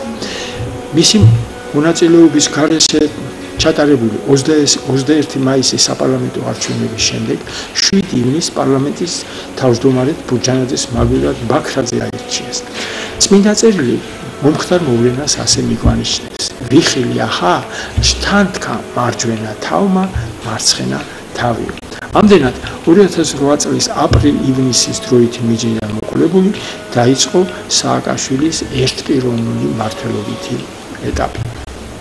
ბიბლია ხას უსვავს აი ასეთ შტრიხს სააკაშვილის მმართველობის თაობაზე. როგორც მოგეხსენებათ, 2003 წლის მიწურულს მომხდარი ეგრეთ წოდებული ვარდების რევოლუციის გზით ქვეყნის მთელი სახელმწიფო ვერტიკალი ძირითადად ახალგაზრდა და შესაბამისად კვალიფიკაციისა და გამოცდილების არ მქონე პირებმა დაიკავეს. მათი საქმიანობის თაობაზე ბიბლია ასე ბრძანებს. სარდლებად ბიჭ-ბუჭებს დაუდგენ და ქარაფშუტები იბატონებენ მათზე. დაითგუნება ხალხი, კაცი კაცს დაჩაგრავს, მოყვასი მოყვას, ბავშვი გაუმედურდება მოხუც, უღირსი პატიმდებულს, რადგან კაცი დაიჭერს თავის ძმას, თავის მამის სახლში. ჩემს ერს ბავშვები ჩაგრავენ და დიაცები უბატონდებიან, ჩემო ერო, შენმა მეგზურებმა დაგაბნიეს და გზაკვალი აგიბნიეს. აი ხან ნახოთ საქართველოს ტერიტორიების დაქუცმაცების თაობაზე რა მინიშნება წმინდა წერილში. მარტო დარჩენილი ბოროტეული თავი სააკაშვილი აგრძელებს რა ანტიქრისტეს არსის მატარებელი ედუარდ შევარდნაძის გზასავარს წარმატებით აგვირგვინეს ბიბლიის უწინასწარ მეტყველებას საქართველოს ტერიტორიული დაქუცმაცების თაობაზე. ბიბლიაში 2008 წლის აგვისტოს საქართველოს რუსეთის ომის თაობაზე რამდენიმე მინიშნება ამოცემული. კერძოდ, მასში კითხულობთ, მისი დადგომისთანავე შეიმუსრება მისი სამეფო და ზეცის 4 ქარის მიმართულებით გაიყოფა. არც მის მემკვიდრეზე გადავა ხელმწიფება და არც ისეთი ძლიერი იქნება, როგორიც იყო, რადგან დაქუცმაცდება მისი სამეფო და ამას გარდა სხვათა ხელში გადავაო. ედუარდ შევარდნაძის მმართველობისას აფხაზეთისა და სამაჩაბლოს ტერიტორიას რუსეთი მხოლოდ დე-ფაქტო აკონტროლებდა. სააკაშვილისა და სარდლებად აყენებული ბიჭ-ბუჭების გაუაზრებელი ქმედების შედეგად მითითებული ტერიტორიების დე-იურე მდგომარეობა რადიკალურად შეიცვალა. კერძოდ, მათი სხვათა ხელში გადავას პროცესი ასე განვითარდა. 2008 წლის 7-8 და 12-13 აგვისტოში სამაჩაბლოს მიმდინარე საომარი დაპირისპირების შედეგებიდან გამომდინარე 2008 წლის 25-26 აგვისტოს რუსეთმა საქართველოს ძირძველი მიწის აფხაზეთისა და ცხინვალის რეგიონის სახელმწიფოებრივი დამოუკიდებლობა ცნო. რუსეთის ფაქტობრივი მმართველის ვლადიმერ პუტინის მიერ აფხაზეთისა და ეგრეთ წოდებული სამხრეთ ოსეთის სეპარატისტული მთავრობების ეგრეთ წოდებული თხოვნის საფუძველზე საქართველოს ძირძველი ტერიტორიების ეგრეთ წოდებული დამოუკიდებლობის აღრების თაობაზე ბიბლია ასეთი ფორმით იუწყება. ის ნაკლაპარაკია პუტინზე, ქალაქებს სიმაგრეებს მოუწყობს უცხო ღმერთის სახელზე. ესე იგი სიმაგრეების მოწყობა უცხო ღმერთის სახელზე მიანიშნებს, რომ ამ სეპარატისტულ რეგიონებში რუსეთის ეგრეთ წოდებული სამშვიდობო ძალები იდგა. აი მთელ ამ გაყოლებაზე. და მე ასე იძახის, ის ქალაქებს სიმაგრეებს მოუწყობს უცხო ღმერთის სახელზე. ვინც მას აღიარებს, ამ შემთხვევაში სეპარატისტული მთავრობებია, პატივს გაუმრავლებს, მრავალს დაუმორჩილებს და მიწებს დაურიგებს საჩუქრად, საზღაურად. სწორედ ისე განვითარდა მოვლენები. 2008 წლის სექტემბერში საქართველოს პარლამენტმა ქვეყნის საერთო იურისდიქციიდან ფაქტობრივად და იურიდიულად ჩამოცილებული ეს ორი რეგიონი რუსეთის მიერ ოკუპირებულად გამოაცხადა, რითაც საბოლოოდ დაადასტურა ბიბლიაში ნაწილასწავლების ასრულება. დაქუცმაცებული ქართული მიწის ნაწილი სხვათა, ანუ რუსეთის ხელში გადავიდა. ბიბლია კოდირებულად გვამცნობს რუსეთ-საქართველოს ომის დაწყება განვითარების დეტალებსაც, რომლებშიც პუტინისა და სააკაშვილის როლი ასეა გამოკვეთილი.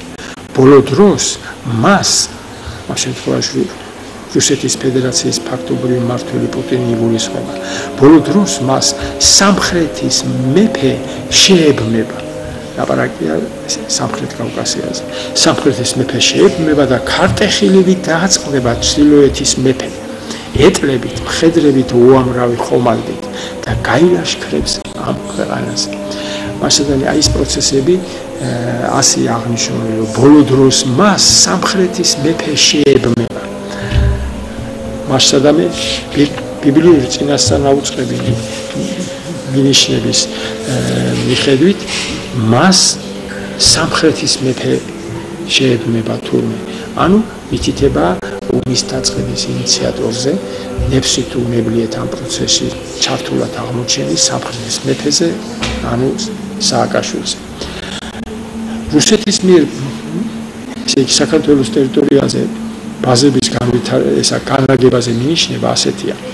ბიბლიური ჩრდილოეთი მეფის პუტინის ვერაგობისა და სამხრეთის მეფის, ანუ წინასწარმეტყველის სააკაშვილის პირად ამბიციებზე აგებულ უპრინციპო და გაუაზრებელ ქმედებათა გამო 2008 წლის სექტემბრიდან მოყოლებული რუსეთის ფედერაციამ მის მიერ აღიარებული ეგრეთ წოდებული დამოუკიდებელი ქვეყნების აფხაზეთისა და სამხრეთ ოსეთის მთავრობათა თხოვნით საქართველოს ტერიტორიის ამ განუყოფელ ნაწილზე სამხედრო ბაზების განლაგება დაიწყო. ბიბლიაში აღნიშნულზე და მის შემდგომად მოსავლოდენ პროცესებზე ასე გვეუწყება. გაშლის თავის სამეფო კაროებს ზღვასა და მშვენიერ წმინდა მთას შორის. მერე მიაღწევს თავის ბოლოს და ვეღარავინ უშველის მას. ესე იგი, გაშლის თავის სამეფო კაროებს ზღვასა და წმინდა მთას შორის, ესე იგი, ზღვა აფხაზეთის მხარიდან მოყოლებული, ვიდრე აი ამ ესე იგი ცხილმალის რეგიონისა და თბილისამდეა ჩამოსული ეს ბაზები მოგეხსენება თქვენ. საქართველოში 2008 წლის შემდგომად დაწყებულ დროში მომხდარ პოლიტიკურ პროცესებზე უნდა მოგახსენოთ შემდეგი. როგორც უკვე ვნახეთ, ბიბლიური მინიშნებით წინასწარმეტყველი სააკაშვილის ღია ერთპიროვნული მმართველობის დაწყება ერთის მხრივ და ესე იგი საქართველოს დაქუცმაცებული სამეფოს ნაწილის სხვათა ხელში გადასვლა მეორეს მხრივ თანმხვედრი პროცესია, რომელიც მთლიანობაში 2008 წლის აპრილიდან იწყება. როდესაც აპრილის თვეში ბურჯანაძემ უარი განაცხადა საარჩევნოს მისთვის გამოყოფილი ფოტოთყოფაზე და 21 მაისის საპარლამენტო არჩევნების შემდეგ 7 ივნის პარლამენტის თავმჯდომარედ ბურჯანაძის მაგერად ბაქრაძე აირჩიეს და 2008 წლის აგვისტოს-სექტემბერში მთავრდება, როდესაც მოხდა რუსეთის მიერ ამ ტერიტორიების აღიარება და საქართველოს ხელისუფლების მიერ მათი ოკუპირებულად გამოცხადება. ანტიქრისტეს არსის მატარებელი პიროვნების ედუარდ შევარდნაძის მსგავსად, მისივე საქმის გამგზელებელი წინასწარმეტყველის არსის მატარებლის სააკაშვილის საქმიანობის დასასრულის დასაწყისის ბიბლიური მინიშნება სწორედ ზემოთ გადმოცემული დროითი მინიშნებითაა გამოკვეთილი. კერძოდ, ბიბლიაში კითხულობთ: უზენაესის წინააღმდეგ სიტყვის და უზენაესის წმინდანებს შეავიწროებს, განიზრახავს მათთვის დროთა და რჯულის შეცვლას. ისინი ხელში მიეცემიან მას, ვიდრე არ გავა დრო, ანუ 1 წელიწადი, 2 დრო, 2 წელი და ნახევარი დრო. შემდეგ დაჯდება სამსჯავრო და წაართეს მას ხელმწიფებას, რათა საბოლოოდ მოისმოს და დაიღუპოს. ბიბლიაში მითითებული 3.5 წლის ათვლა ზემოთ უკვე მიღებული დროიდან შემდეგ ორ მიჯნას გამოკვეთავს. პირველი მიჯნა ეს არის 2008 წლის აპრილი ივნისიდან მოყოლებული სამნახევარი წელი, ეს არის 2011 წლის ოქტომბერი, დეკემბერი, ან ყურაცაღებია ერთის მხრივ 2011 წლის ოქტომბერ-ნოემბრიდან 7 დეკემბრამდე, ხოლო მეორეს მხრივ 2011 წლის 7 დეკემბრიდან 10 თვის დროში მომხდარი. და მეორე ანუ აქ არის ლაპარაკი ფურჯანაძის ჩამოცილების შემდეგ ათვლით სამნახევარი წელი და ახლა ვნახოთ 2008 წლის აგვისტო-სექტემბრიდან ათვლილი სამნახევარი წელი კი ეს არის 2012 წლის თებერვალ-მარტის დროითი მონაკვეთი. ამდენად ბოლო ჟამისეული კუთხით ჟემოთ მითითებული დროითი მიჯნები გამოკვეთენ იმას, რასაც შუწინასწარმეტყველი სააკაშვილის მმართველობითი დროის დასასრულის დასაწყისი ქვია. ანუ ეს ყველაფერი 2011 წლის ოქტომბერ-ნოემბრიდან ვიდრე 2012 წლის 26 თებერვლის შემდეგომად იწყება. დაი ჯაჭვის შემდეგობის გულით სახელდებით ბიზინა ივანიშვილი სწორედ ამ დროის შემდგომად მომხდარი მოვლენებით გამოიკვეთა.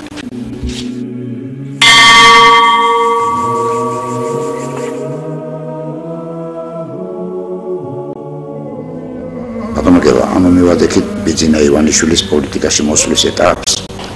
დიახ, ბიბლიის კოდირებული ტექსტი ასე ეხმიანება ამ პროცესს.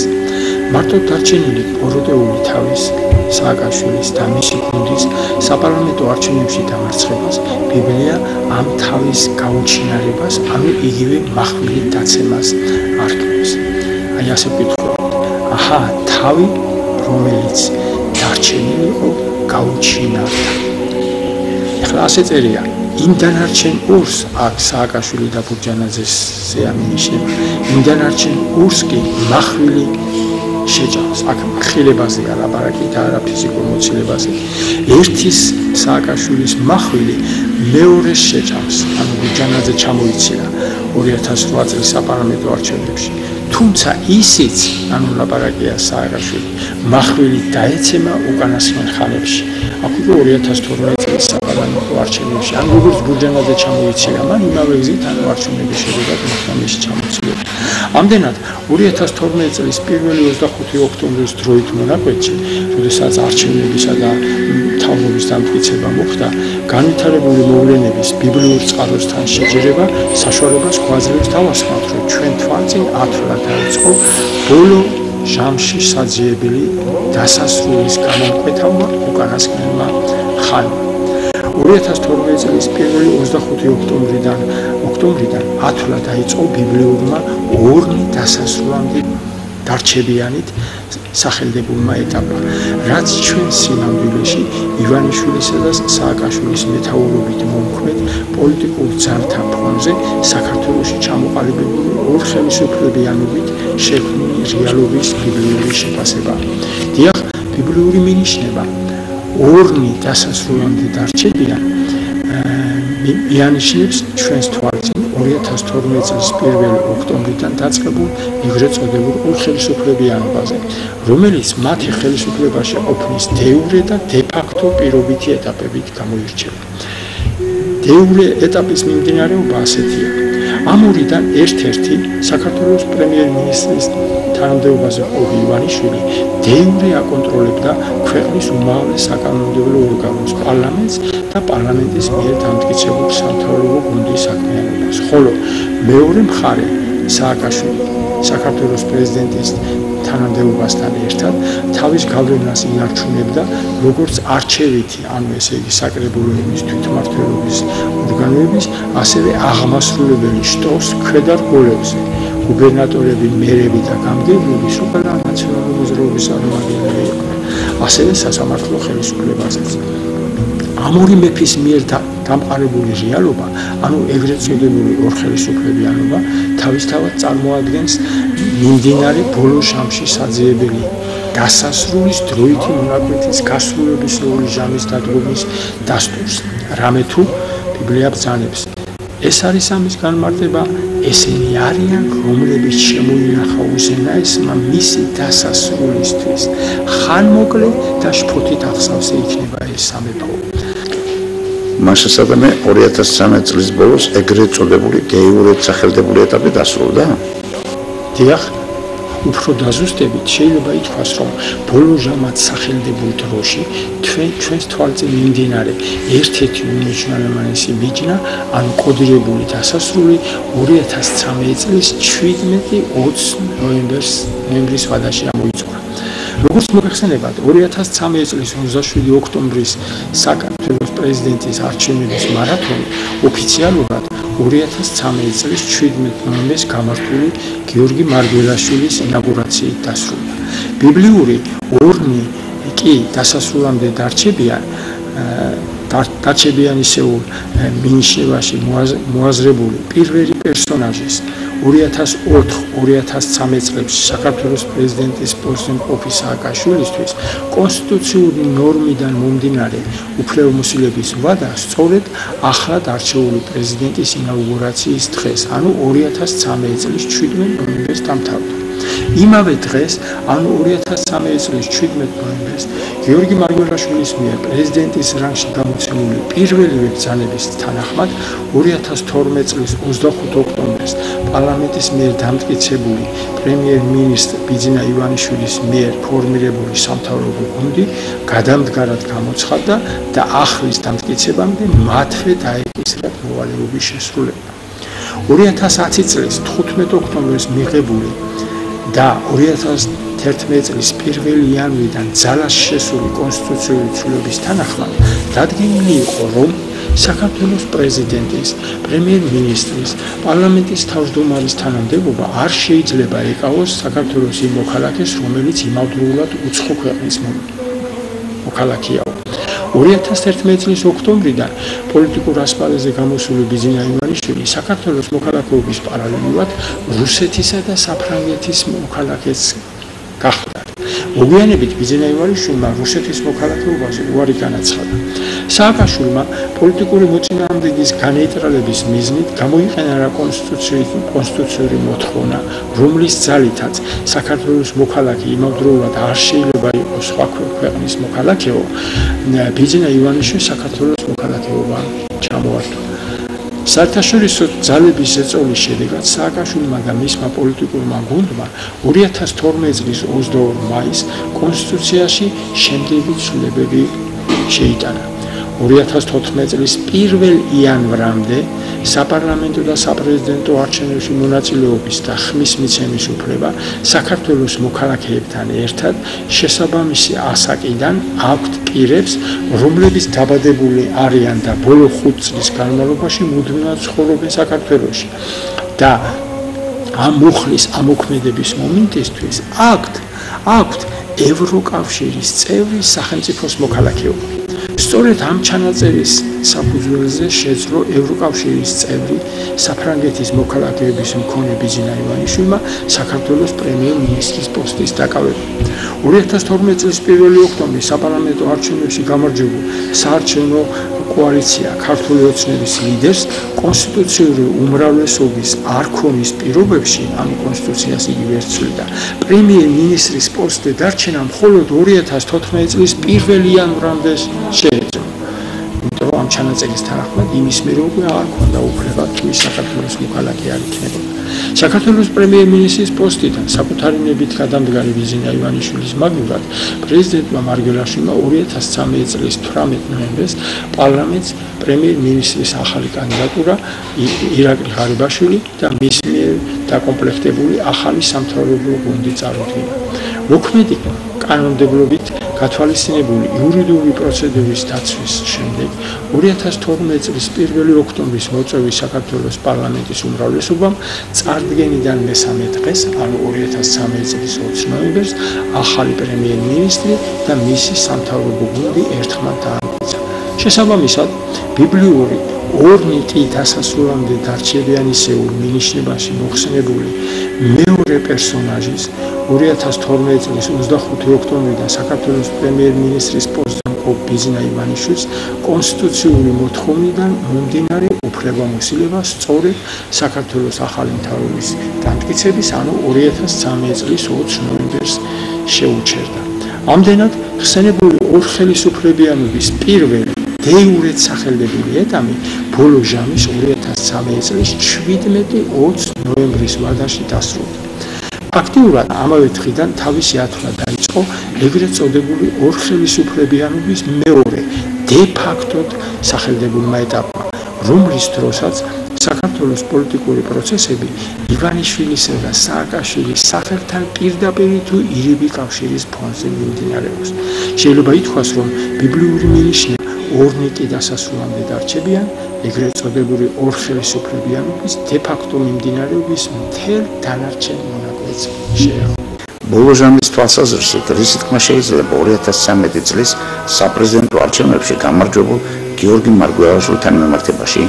ხსენებულ ეგრეთ წოდებულ უდროობისეულ ეტაპზე მარგველაშვილის გამოჩენა თავათა მიჯნის დადგომას გვიდასტურებს და აი როგორც ვიცით, ბიბლიაში ღმერთის მიერ სამყაროს ქმნადობის აღწერი ინფორმაციის შემდგომი თხრობა გველის მიერ სამოთხეში მყოფი ადამისა და მისი დედაკაცის ცდუნების გადმოცემი ტექსტით გრძელდება. კერძოდ, გველი ყველაზე ცბიერი იყო ველურ ცხოველთა შორის, რომელიც გააჩინა უფალმა. უთხრა გველმა დედაკაცს და შემდეგ თხრობა ყველამ ვიცით. ამ ცდუნების შედეგად ადამა და ევამ დაკარგეს სამოთხეში ყოფნის უფლება. წმინდა წერილის მიხედვით ატყდა ბრძოლა ცაში, მიქაელი და მისი ანგელოზი ებრძოდნენ ურჩხულს და ურჩხული და მისი ანგელოზები ებრძოდნენ მათ და გადმოვარდა დიდი ურჩხული დასაბამის გველი, რომელსაც ეწოდება ეშმაკი და სატანა, მთელი სამყაროს მაცდური, გადმოვარდა ქვეყანა. ეს უკვე გამოცხადებისეული ტექსტია. ქრისტიანული მოძღვრების მიხედვით ეშმაკის, ანუ დასაბამისიერი მაცდური გველის საბოლოო დამარცხება ხდება მეორე შობით მომავალი ძეკაცისას ძალმოსილებით აღჭურვის, ანუ მისი უფალი იესო ქრისტეს დიდებით მოსვლის შემდეგ. კერძოდ, ვინაიდან კაცის მიერ იქნა სიკვდილი და კაცის მიერვე აღდგომა მკვდართა და როგორც ადამიანში კვდებიან ყველანი, ისე ქრისტეში იცოცხლებს ყველა, ხოლო თითეული თავისი წესითა და რიგით, პირველად ქრისტე, შემდეგ კი ქრისტეს მისი მოსვლისას. და ბოლოს აღსასრული, როცა გადასცემს უფლებას ღმერთსა და მამას, როცა გაუქმებს ყოველგვარ მთავრობას და ხელმწიფებას და ძალას, რადგანაც მას მართებს უფლება, სანამ არ დაამხობს თავის მტრებს თავისავე ფეხქვეშ და უკანასკნელი მტერი განქარდება სიკვდილი. ამდენადი ჟამის დადგომამდე ზეციდან გარდმოვარდნილი ეშმაკის, იგივე დასაბამისეული ურჩხულისა და გველის მმართველობის, ანუ მთავრობის მათი მთავრობის ქვეშაა დედამიწაზე მცხოვრები ადამიანის მოდგმა. ბოლო ჟამის დასასრული სწორედ ამ გველის, ანუ ამ წუთის სოფლის მთავრის დამარცხებით დგება, როდესაც განისჯება ეს ქვეყანა, აწკანდევნიან ამ ქვეყნის მთავარს ბრძანებს იოანეს სახარება. აქვე უნდა ითქვას, რომ კოდირებული გველი ერთის მხრივ ცდუნების, ხოლო მეორეს მხრივ სიბრძნის და მკურნალობის სიმბოლოა. კერძოდ, ბიბლიის მიხედვით, როდესაც მოსეს მიერ ეგვიპტის თყვეობას გამოქცეულ ებრაელებს უდაბნოში შხამიანი გველები შემოესია, უთხრა უფალმა მოსეს, გააკეთე უნასი და დაამაგრე კედზე. შეხედავს თუ არა მას ნაკბენი განიკურნება. გააკეთა მოსემ სპილენძის გველი და დაამაგრა იგი კედზე. როცა კი უკბენა გველი ვინმეს, შეხედავდა კაცი ამ სპილენძის გველს და იკურნებოდა. ბოლო ჟამის გასრულებული ეტაპის მოახლოების დასტურად პირობითი წრე უნდა შეიქმნას, ანუ ერთდროულად უნდა დაიწყოს, როგორც ხსენებული შხამიანი გველის სახით გადმოცემული სამოთხისეული ამბის თხრობით წარმოჩენილი მაცდური გველის, ასევე ამ ნაკბენისაგან განკურნავი ეგრეთ წოდებული სპილენძის გველის აღმართვის პროცესი. ამ უკანასკნელის თაობაზე მაცხოვარი ასე მიგვანიშნებს და როგორც მოსემ აღმართა გველი უდაბნოში, ასევე უნდა აღიმართოს ძეწკაცისა, რათა ყველა ვისაც წამს იგი კი არ წარწმდეს, არამედ ჰქონდეს საუკუნო სიცოცხლე. აღნიშნული ეტაპის დადგომა ჩვენს თვალწინ მიმდინარე კონკრეტული მაგალითით მოვლენით უნდა მიგვენიშნოს, რომლის თაობაზეც აი რა მინდა მოგახსენოთ. როგორც ვიცით, წუწინასწარმეტყველ მიხეილ სააკაშვილს საქართველოს პრეზიდენტის პოსტზე ყოფნის მეორე 5-წლიანი ვადა 2013 წელს ეწურებოდა. ეს წელი კი აღმოსავლური კალენდრით გველის წელიწადი იყო, რომელიც 2013 წლის 10 თებერვლიდან, ანუ ახალ მთვარეობიდან დაიწყო. 1995 წლის 5 ნოემბერს ჩატარებული საპარლამენტო და საპრეზიდენტო არჩევნებიდან მოყოლებული ჩვენ უარი ვთქვით საარჩევნო პროცესებში მონაწილეობაზე და მთლიანად გადავერთეთ საქართველოს სულიერი მისიის კვლევის საკითხებში. ამ დროიდან ათვლით მე-18 წლის თავზე გადავწყვიტეთ ჩვენ ჩავთვლიყავით 2013 წლის ოქტომბერში დაგეგმილ საპრეზიდენტო არჩევნებში. ჩვენთვის 2013 წლის 27 ოქტომბრის დანიშნულ საპრეზიდენტო არჩევნებში მონაწილეობის მთავარ მიზანს წარმოადგენდა გვესარგებლა საარჩევნო ტრიბუნით და მოსახლეობისთვის გვეთქვა დამდგარი ბოლო ჟამისა და საქართველოს სულიერი მისიის დამადასტურებელი ნიშნების თაობაზე. თავის მხრივ 2012 წლის 1 ოქტომბრის საპარლამენტო არჩევნებში გამარჯვების შემდეგ ხელისუფლების სათავეში მოსულმა ბიძინა ივანიშვილმა და მისმა გუნდმა 2013 წლის 11 მაისს საპრეზიდენტო კანდიდატად გიორგი მარგველაშვილი დაასახელა. საპრეზიდენტო არჩევნებში მონაწილეობის მიზნით ჩემი დარეგისტრირება 2013 წლის 26 ივლისს განხორციელდა. ამდენად 2013 წელს ერთდროულად მოხდა საარჩევნო პროცესში ჩემი როგორც საქართველოს სულიერი მისიის კვლევაზე ორიენტირებული პოლიტიკოსისა და საქართველოს პრეზიდენტის პოსტის დაკავების მოსვლამდე გიორგი მარგველაშვილის ჩართვა. ბოლო ჟამის მონაკვეთში, ისევე როგორც მანამდეც, ყველა ფაქტსა თუ მოვლენას თავისი კოდირებული მნიშვნელობა აქვს. ამიტომ მოდით ვნახოთ, თუ რაზე შეიძლება გვანიშნებდეს გვარი მარგველაშვილი, რომელიც სხვადასხვა კუთხითაა მნიშვნელოვანი.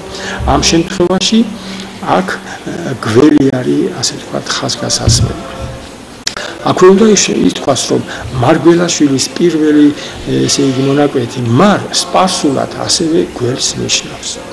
2013 წლის 27 ოქტომბრის საპრეზიდენტო არჩევნებში გიორგი მარგველაშვილის გამარჯვება ბიბლიაში დაფიქსირებული იმ ნიშნების მისტერიული მხარის მიმანიშნებელია, რასაც ეგრეთ წოდებული წრედის შეკვრა, ანუ ეშმაკის დასაბამისეული მაცდური გველის ასპარეზზე ღიად გამოსვლა ქვია. ამის შემდგომად დაწყებულ დროისმიერი ეტაპის თაობაზე ბიბლია ასე გვაუწყებს. ხოლო შემდგომად ამისა თავს დაიხსნის მცირედი ხნით. სატანა დაიხსნება თავისი საპრობილედან და გამოვა, რათა აცდუნოს ხალხი, რომელიც არიან ქვეყნის 4 კუთხეში, რათა საბრძოლველად შეკრიბოს ისინი, რომელთა სიმრავლე როგორც ქვიშა ზღვისა და ჩამოესვა ცეცხლი მთისაგან ზეცით და შთანთქა ისენიო, ამბობს გამოცხადების ეული ტექსტი. მარსადამე დროითი ეტაპის დამაფიქსირებელი მინიშნების დასასრულის შემდეგ იწყება დამამთავრებელი მიჯნა, რომლის ხანგრძლივობის თაობაზეც ასე გვეუწყება თავს დაიხსნის მცირედი ხნით. თავად ეს მცირედი ხანი რა ხანგრძლივობისაა არსად გვეუწყება, თუმცა იმაზე კი მიგვენიშნება თუ როგორ მთავრდება ხსენებული მცირედი ხანი, ჩამოესვა ცეცხლი მთისაგან ზეცით და შთანთქა ისენიო. სახარებისეული მინიშნების მიხედვით ზეციდან ჩამომავალი ცეცხლი უფალი იესო ქრისტეს არსთან არს უკავშირდება და როცა ხალხი მოლოდინში იყო და გულში ყველა იმას ფიქრობდა იოანეზე, ქრისტე ხომ არ არისო, იგი მიუღო იანემ და უთხრა მათ, მე გნათლავ თქვენ წყლით, მაგრამ მოდის ჩემზე უძლიერესი და მე იმის ღირსიც არა ვარ, რომ შევხსნა მისი ხამლის საკვრელი და ის მოგნათლავ თქვენ სული წმინდითა და ცეცხლით. მასასადამე ბიბლიის კოდირებული ნიშნები ძლიერ გამსახურდია შემდეგ საქართველოს პრეზიდენტის პოსტზე მყოფი სამივე პირის თაობაზე გვაუწყებენ. რა თქმა უნდა, ბიბლიაში კერძოდ კითხულობთ, ხოლო ეშმაკი აქ გველი დასაბამისა მათი მაცდური ჩავარდა ცეცხლისა და გოგირდის ტბაში, სადაც არიან მხეცი, ამ შემთხვევაში ანტიქრისტეს არსი მოიაზრება და ცუწინასწარმეტყვი და ეწამებიან დღე და ღამ უკუნითი უკუნისა. თავისთავად ცხადია, რომ ამ უხში მოახლოებული განკითხვის თხრის საბოლოო შედეგია მოცემული. აქ მოცემული კოდები ეშმაკი, ხეცი და ცუწინასწარმეტყველი ერთ-ერთი თვალთახედის მიხედვით ასე განიმარტება. კოდით ეშმაკი მიგვენიშნება გველის არსის მატარებელი გიორგი მარგველაშვილი.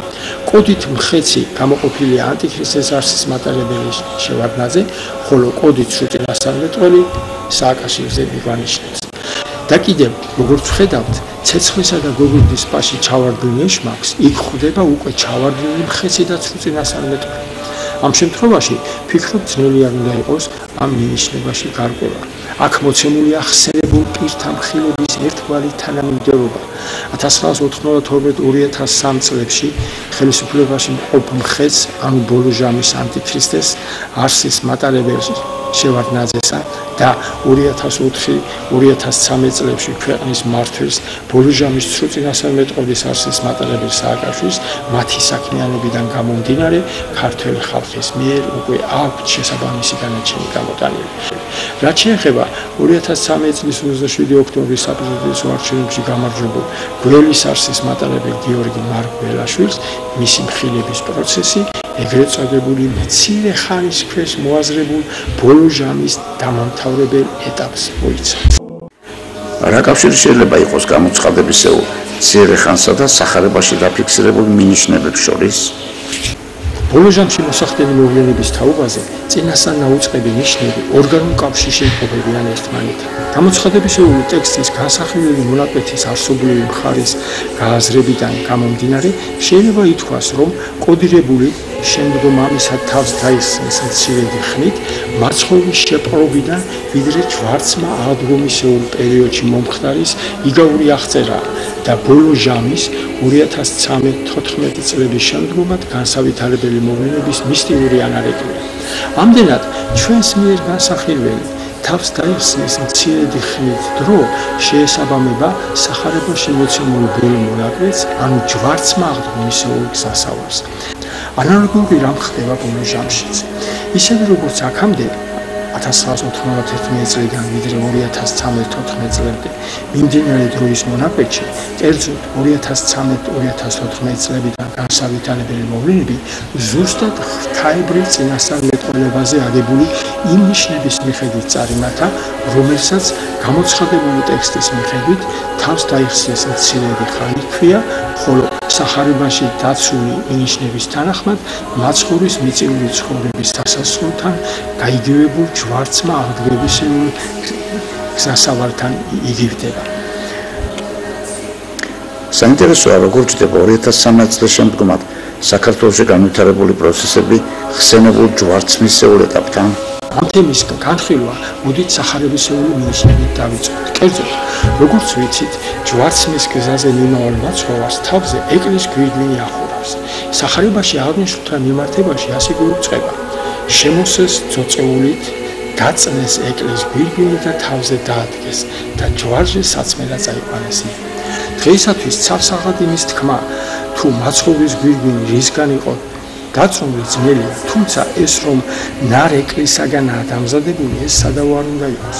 სახარებისეულ ტექსტში საძიებელი ნარ ეკალი ყოლოის თავი თუ ნარი ასე ენაცვლება ერთმანეთს. თავიანთი ნაყოფით იცნობთ მათ, განა ეკალზე კრეფენ ყურძემს, ან ნარზე ლეებს. საქართველოში 2014-2017 წლებში მიმდინარე საარჩევნო პროცესებითა და მათი საბოლოო შედეგებით სწორედ ჩვენთვის საძიებელი ნარ ეკლისაგან დამზადებული უფრის გვირგვინისეული ეტაპის მიმდინარეობა გამოიკვეთა. ლაპარაკია ქალაქ თბილისის მერის პოსტზე 2014-17 წლებში არჩეული დავით ნარმანიასა და კახი კალაძეზე. მათი გვარებისმიერი კოდი ერთის მხრივ ნარმანია ნარზე, ხოლო მეორე მხრივ კალაძე აი ამ ეკალზე უთითებს. ამჯერად ამ საკითხზე მეც არ შევჩერდები. რაც შეეხება 2016 წლის საპარლამენტო არჩევნების შედეგებს, მათში ივანიშვილის, ანუ ქართული ოცნებისა და სააკაშვილის, ანუ ნაცმოძრაობის სახით კიდევ ერთხელ გამოიკვეთა ზემოთ უკვე ხსენებული ეგრეთ წოდებული ორხელისუფლებიანობის ეტაპის მიმდინარეობა. ბატონო გელა, ამ კუთხით ბოლოჟამის რა ეტაპის მიმდინარეობის შესახებ უნდა გვითითებდეს საქართველოში ჩატარებული 2018 წლის საპრეზიდენტო არჩევნებთან დაკავშირებული პროცესები? ბიბლიაში მაცხოვრის მეორე დიდების მოსვლისწინა ბოლოჟამის დადგმის დამადასტურებელი ნიშნებს თავისი მისტერიული ასრულების დროჟამი აქვს. ამ კუთხით საყურადღებოა სახარებაში გადმოცემული სალომეას ცეკვის მისტერიული პროცესი, რომელიც ერთის მხრივ საქართველოში ჩატარებულ 2018 წლის საპრეზიდენტო არჩევნებში სალომე ზურაბიშვილის გამარჯვებასა და მეორეს მხრივ საარჩევნო მარათონის დასრულების შემდგომად განსავითარებელ მოვლენებს უკავშირდება. ზოგადად, წმინდა წერილში დაფიქსირებულ ნიშანთა ბოლოჟამში ასასრულებელ ყოველ მისტერიული პროცესს თავისი პირობითი, დასაწყისი, განვითარება და დასასრული აქვს, რომელთა შეცნობა კონკრეტული ნიშნების მიხედვით ხდება. სალომეას ცეკვის პროცესის ეგრეთ წოდებული დასაწყისი 2018 წლის საპრეზიდენტო არჩევნებში მონაწილე კანდიდატთა დარეგისტრირებიდან საპრეზიდენტო ინაუგურაციამდე დროის მონაკვეთზე უნდა მოდიოდეს. ამ კუთხით მოდით შევეცადოთ გავერკვეთ იმაში, თუ რაზე უნდა გვანიშნებდეს საქართველოს პრეზიდენტის არჩევნებისათვის მეორე ტურის ჩატარება. როგორც უკვე ითქვა, ბიბლიისეული ტექსტი ორნიკი დასასრულამდე დარჩებიან 2011-12 წლებიდან მოყოლებული საქართველოს პოლიტიკურ არენაზე მყოფ ბიძინა ივანიშვილისა და მიხეილ სააკაშვილის ირგვლივ თავმოყრილ ორ მთავარ პოლიტიკურ ძალაზე მიგვანიშნებს. და მიუხედავად იმისა, რომ მიზეზთა გამო 2018 წლის 28 ოქტომბრის არჩევნებში 25 საპრეზიდენტო კანდიდატთა შორის ქართული ოცნებისა და ნაცმოძრაობის მიერ მხარდამჭერლი კანდიდატთა დომინანტობა აშკარა იყო, ამ ორი კანდიდატის მონაწილეობით საპრეზიდენტო არჩევნების მეორე ტურის ჩატარებით კიდევ ერთხელ მოხდა ზემოთ ხსენებული ორი პოლიტიკური ბანაკის მკვეთრი ხაზგასმა და გამოკვეთა. ცალკე გვინდა შევეხოთ საპრეზიდენტო ინაუგურაციის გამართვის ადგილს. ისტორიული წყაროებიდან ცნობილია, რომ სალომეას ცეკვა, ანუ სახარებაში დაფიქსირებული მეოთხედ მთავარ ჰეროდე ანტიპას მიერ მოწყობილი წვეულება, არა მისი მმართველობის ქვეშ მყოფი გალილეის სამეფოს, ესე იგი დედაქალაქ ტიბერიადაში, არამედ მკვდარი ზღვის აღმოსავლეთ სანაპიროზე მდებარე სამეფო რეზიდენციის ციხე დარბაზში გაიმართა. ბოლო ჟამში გათამაშებულ მისტერიულ პროცესებთან მიმართებაში სახარებაში მოცემული სალომეას ცეკვის არა დედაქალაქში ეს პირველი ნიშანი, არამედ აქ ხსენებულ აღმოსავლეთით ეს მეორე ნიშანი, განლაგებულ სამეფო რეზიდენციაში ეს მესამე ნიშანი, გამართვის კოდირებულ მინიშნებებში ფიქრობთ ძნელი არაა დავინახოთ ბოლო ჟამში მისტერიულად გათამაშებული პროცესების გამომკვეთი პარალელი. მართლაც, ბოლო ჟამში სალომეას ცეკვის არსის შემცველი 2018 წლის საპრეზიდენტო ინაუგურაცია ჩატარდა პირველი არა დედაქალაქ თბილისში, არამედ ჩვენი ქვეყნის ტერიტორიაზე შემორჩენილ ერთადერთ სამეფო რეზიდენციაში, რომელიც მდებარეობს საქართველოს აღმოსავლეთში, კერძოდ ქალაქ თელავში განთავსებულ მეფე ერეკლეს სასახლის ეზოში. ესე იგი, სამივე ის მინიშნება ამ ცეკვის არა დედაქალაქში ჩატარება აღმოსავლეთით, ესე იგი ხაზგასმა აღმოსავლეთზე და რომ მანდამაინც ეს სამეფო რეზიდენციაში იმართება, ჩვენს რეალობაში ესეთი პარალელის სახით აისახა. ამდენად შეგვიძლია დავასკვნათ, რომ 2018 წლის საპრეზიდენტო არჩევნების ფონზე დაიწყო სახარებაში მოცემული ეგრეთ წოდებული სალომეას ცეკვის ეტაპის მისტერიული ასრულება. აქვე დავსვენთ, რომ 2018 წლის 16 დეკემბერს გამართულ საპრეზიდენტო ინაუგურაციის დღეს უკვე ხსენებული სალომეას ცეკვის საწყისი ეტაპის დასრულების პარალელურად მოხდა 2013 წლიდან საქართველოს პრეზიდენტის თანამდებობაზე მყოფი გიორგი მარგველაშვილის საპრეზიდენტო ვადის ამოწურვა, ანუ დასრულდა კოდირებული გველის მიერ კუდის პირთან მიტანის მიმანიშნებელი წრედის შეკვრის მისტერიული პროცესი. ამასთანავე მაყურებელს კიდევ ერთხელ გვინდა შევახსენოთ, რომ წმინდა წერილებში ასახულია უფალ იესო ქრისტეს მეორე დიდებით გამოჩენამდე დარჩენილ დროში საქართველოში მოსახდენი ყველა მნიშვნელოვანი მოვლენის შესაძლებლობი მინიშნება, რომელთა თაობაზე წინასწარ საუბარი სცილდება ჩვენთვის განსაზღვრული მისიის ჩართვებს. აი, მოკლედ ყოველივე იმის თაობაზე, რის შესახებაც ამ ეტაპზე შეიძლება გვესაუბრო. ბატონო, დიდი მადლობა ასეთი საინტერესო საუბრისათვის.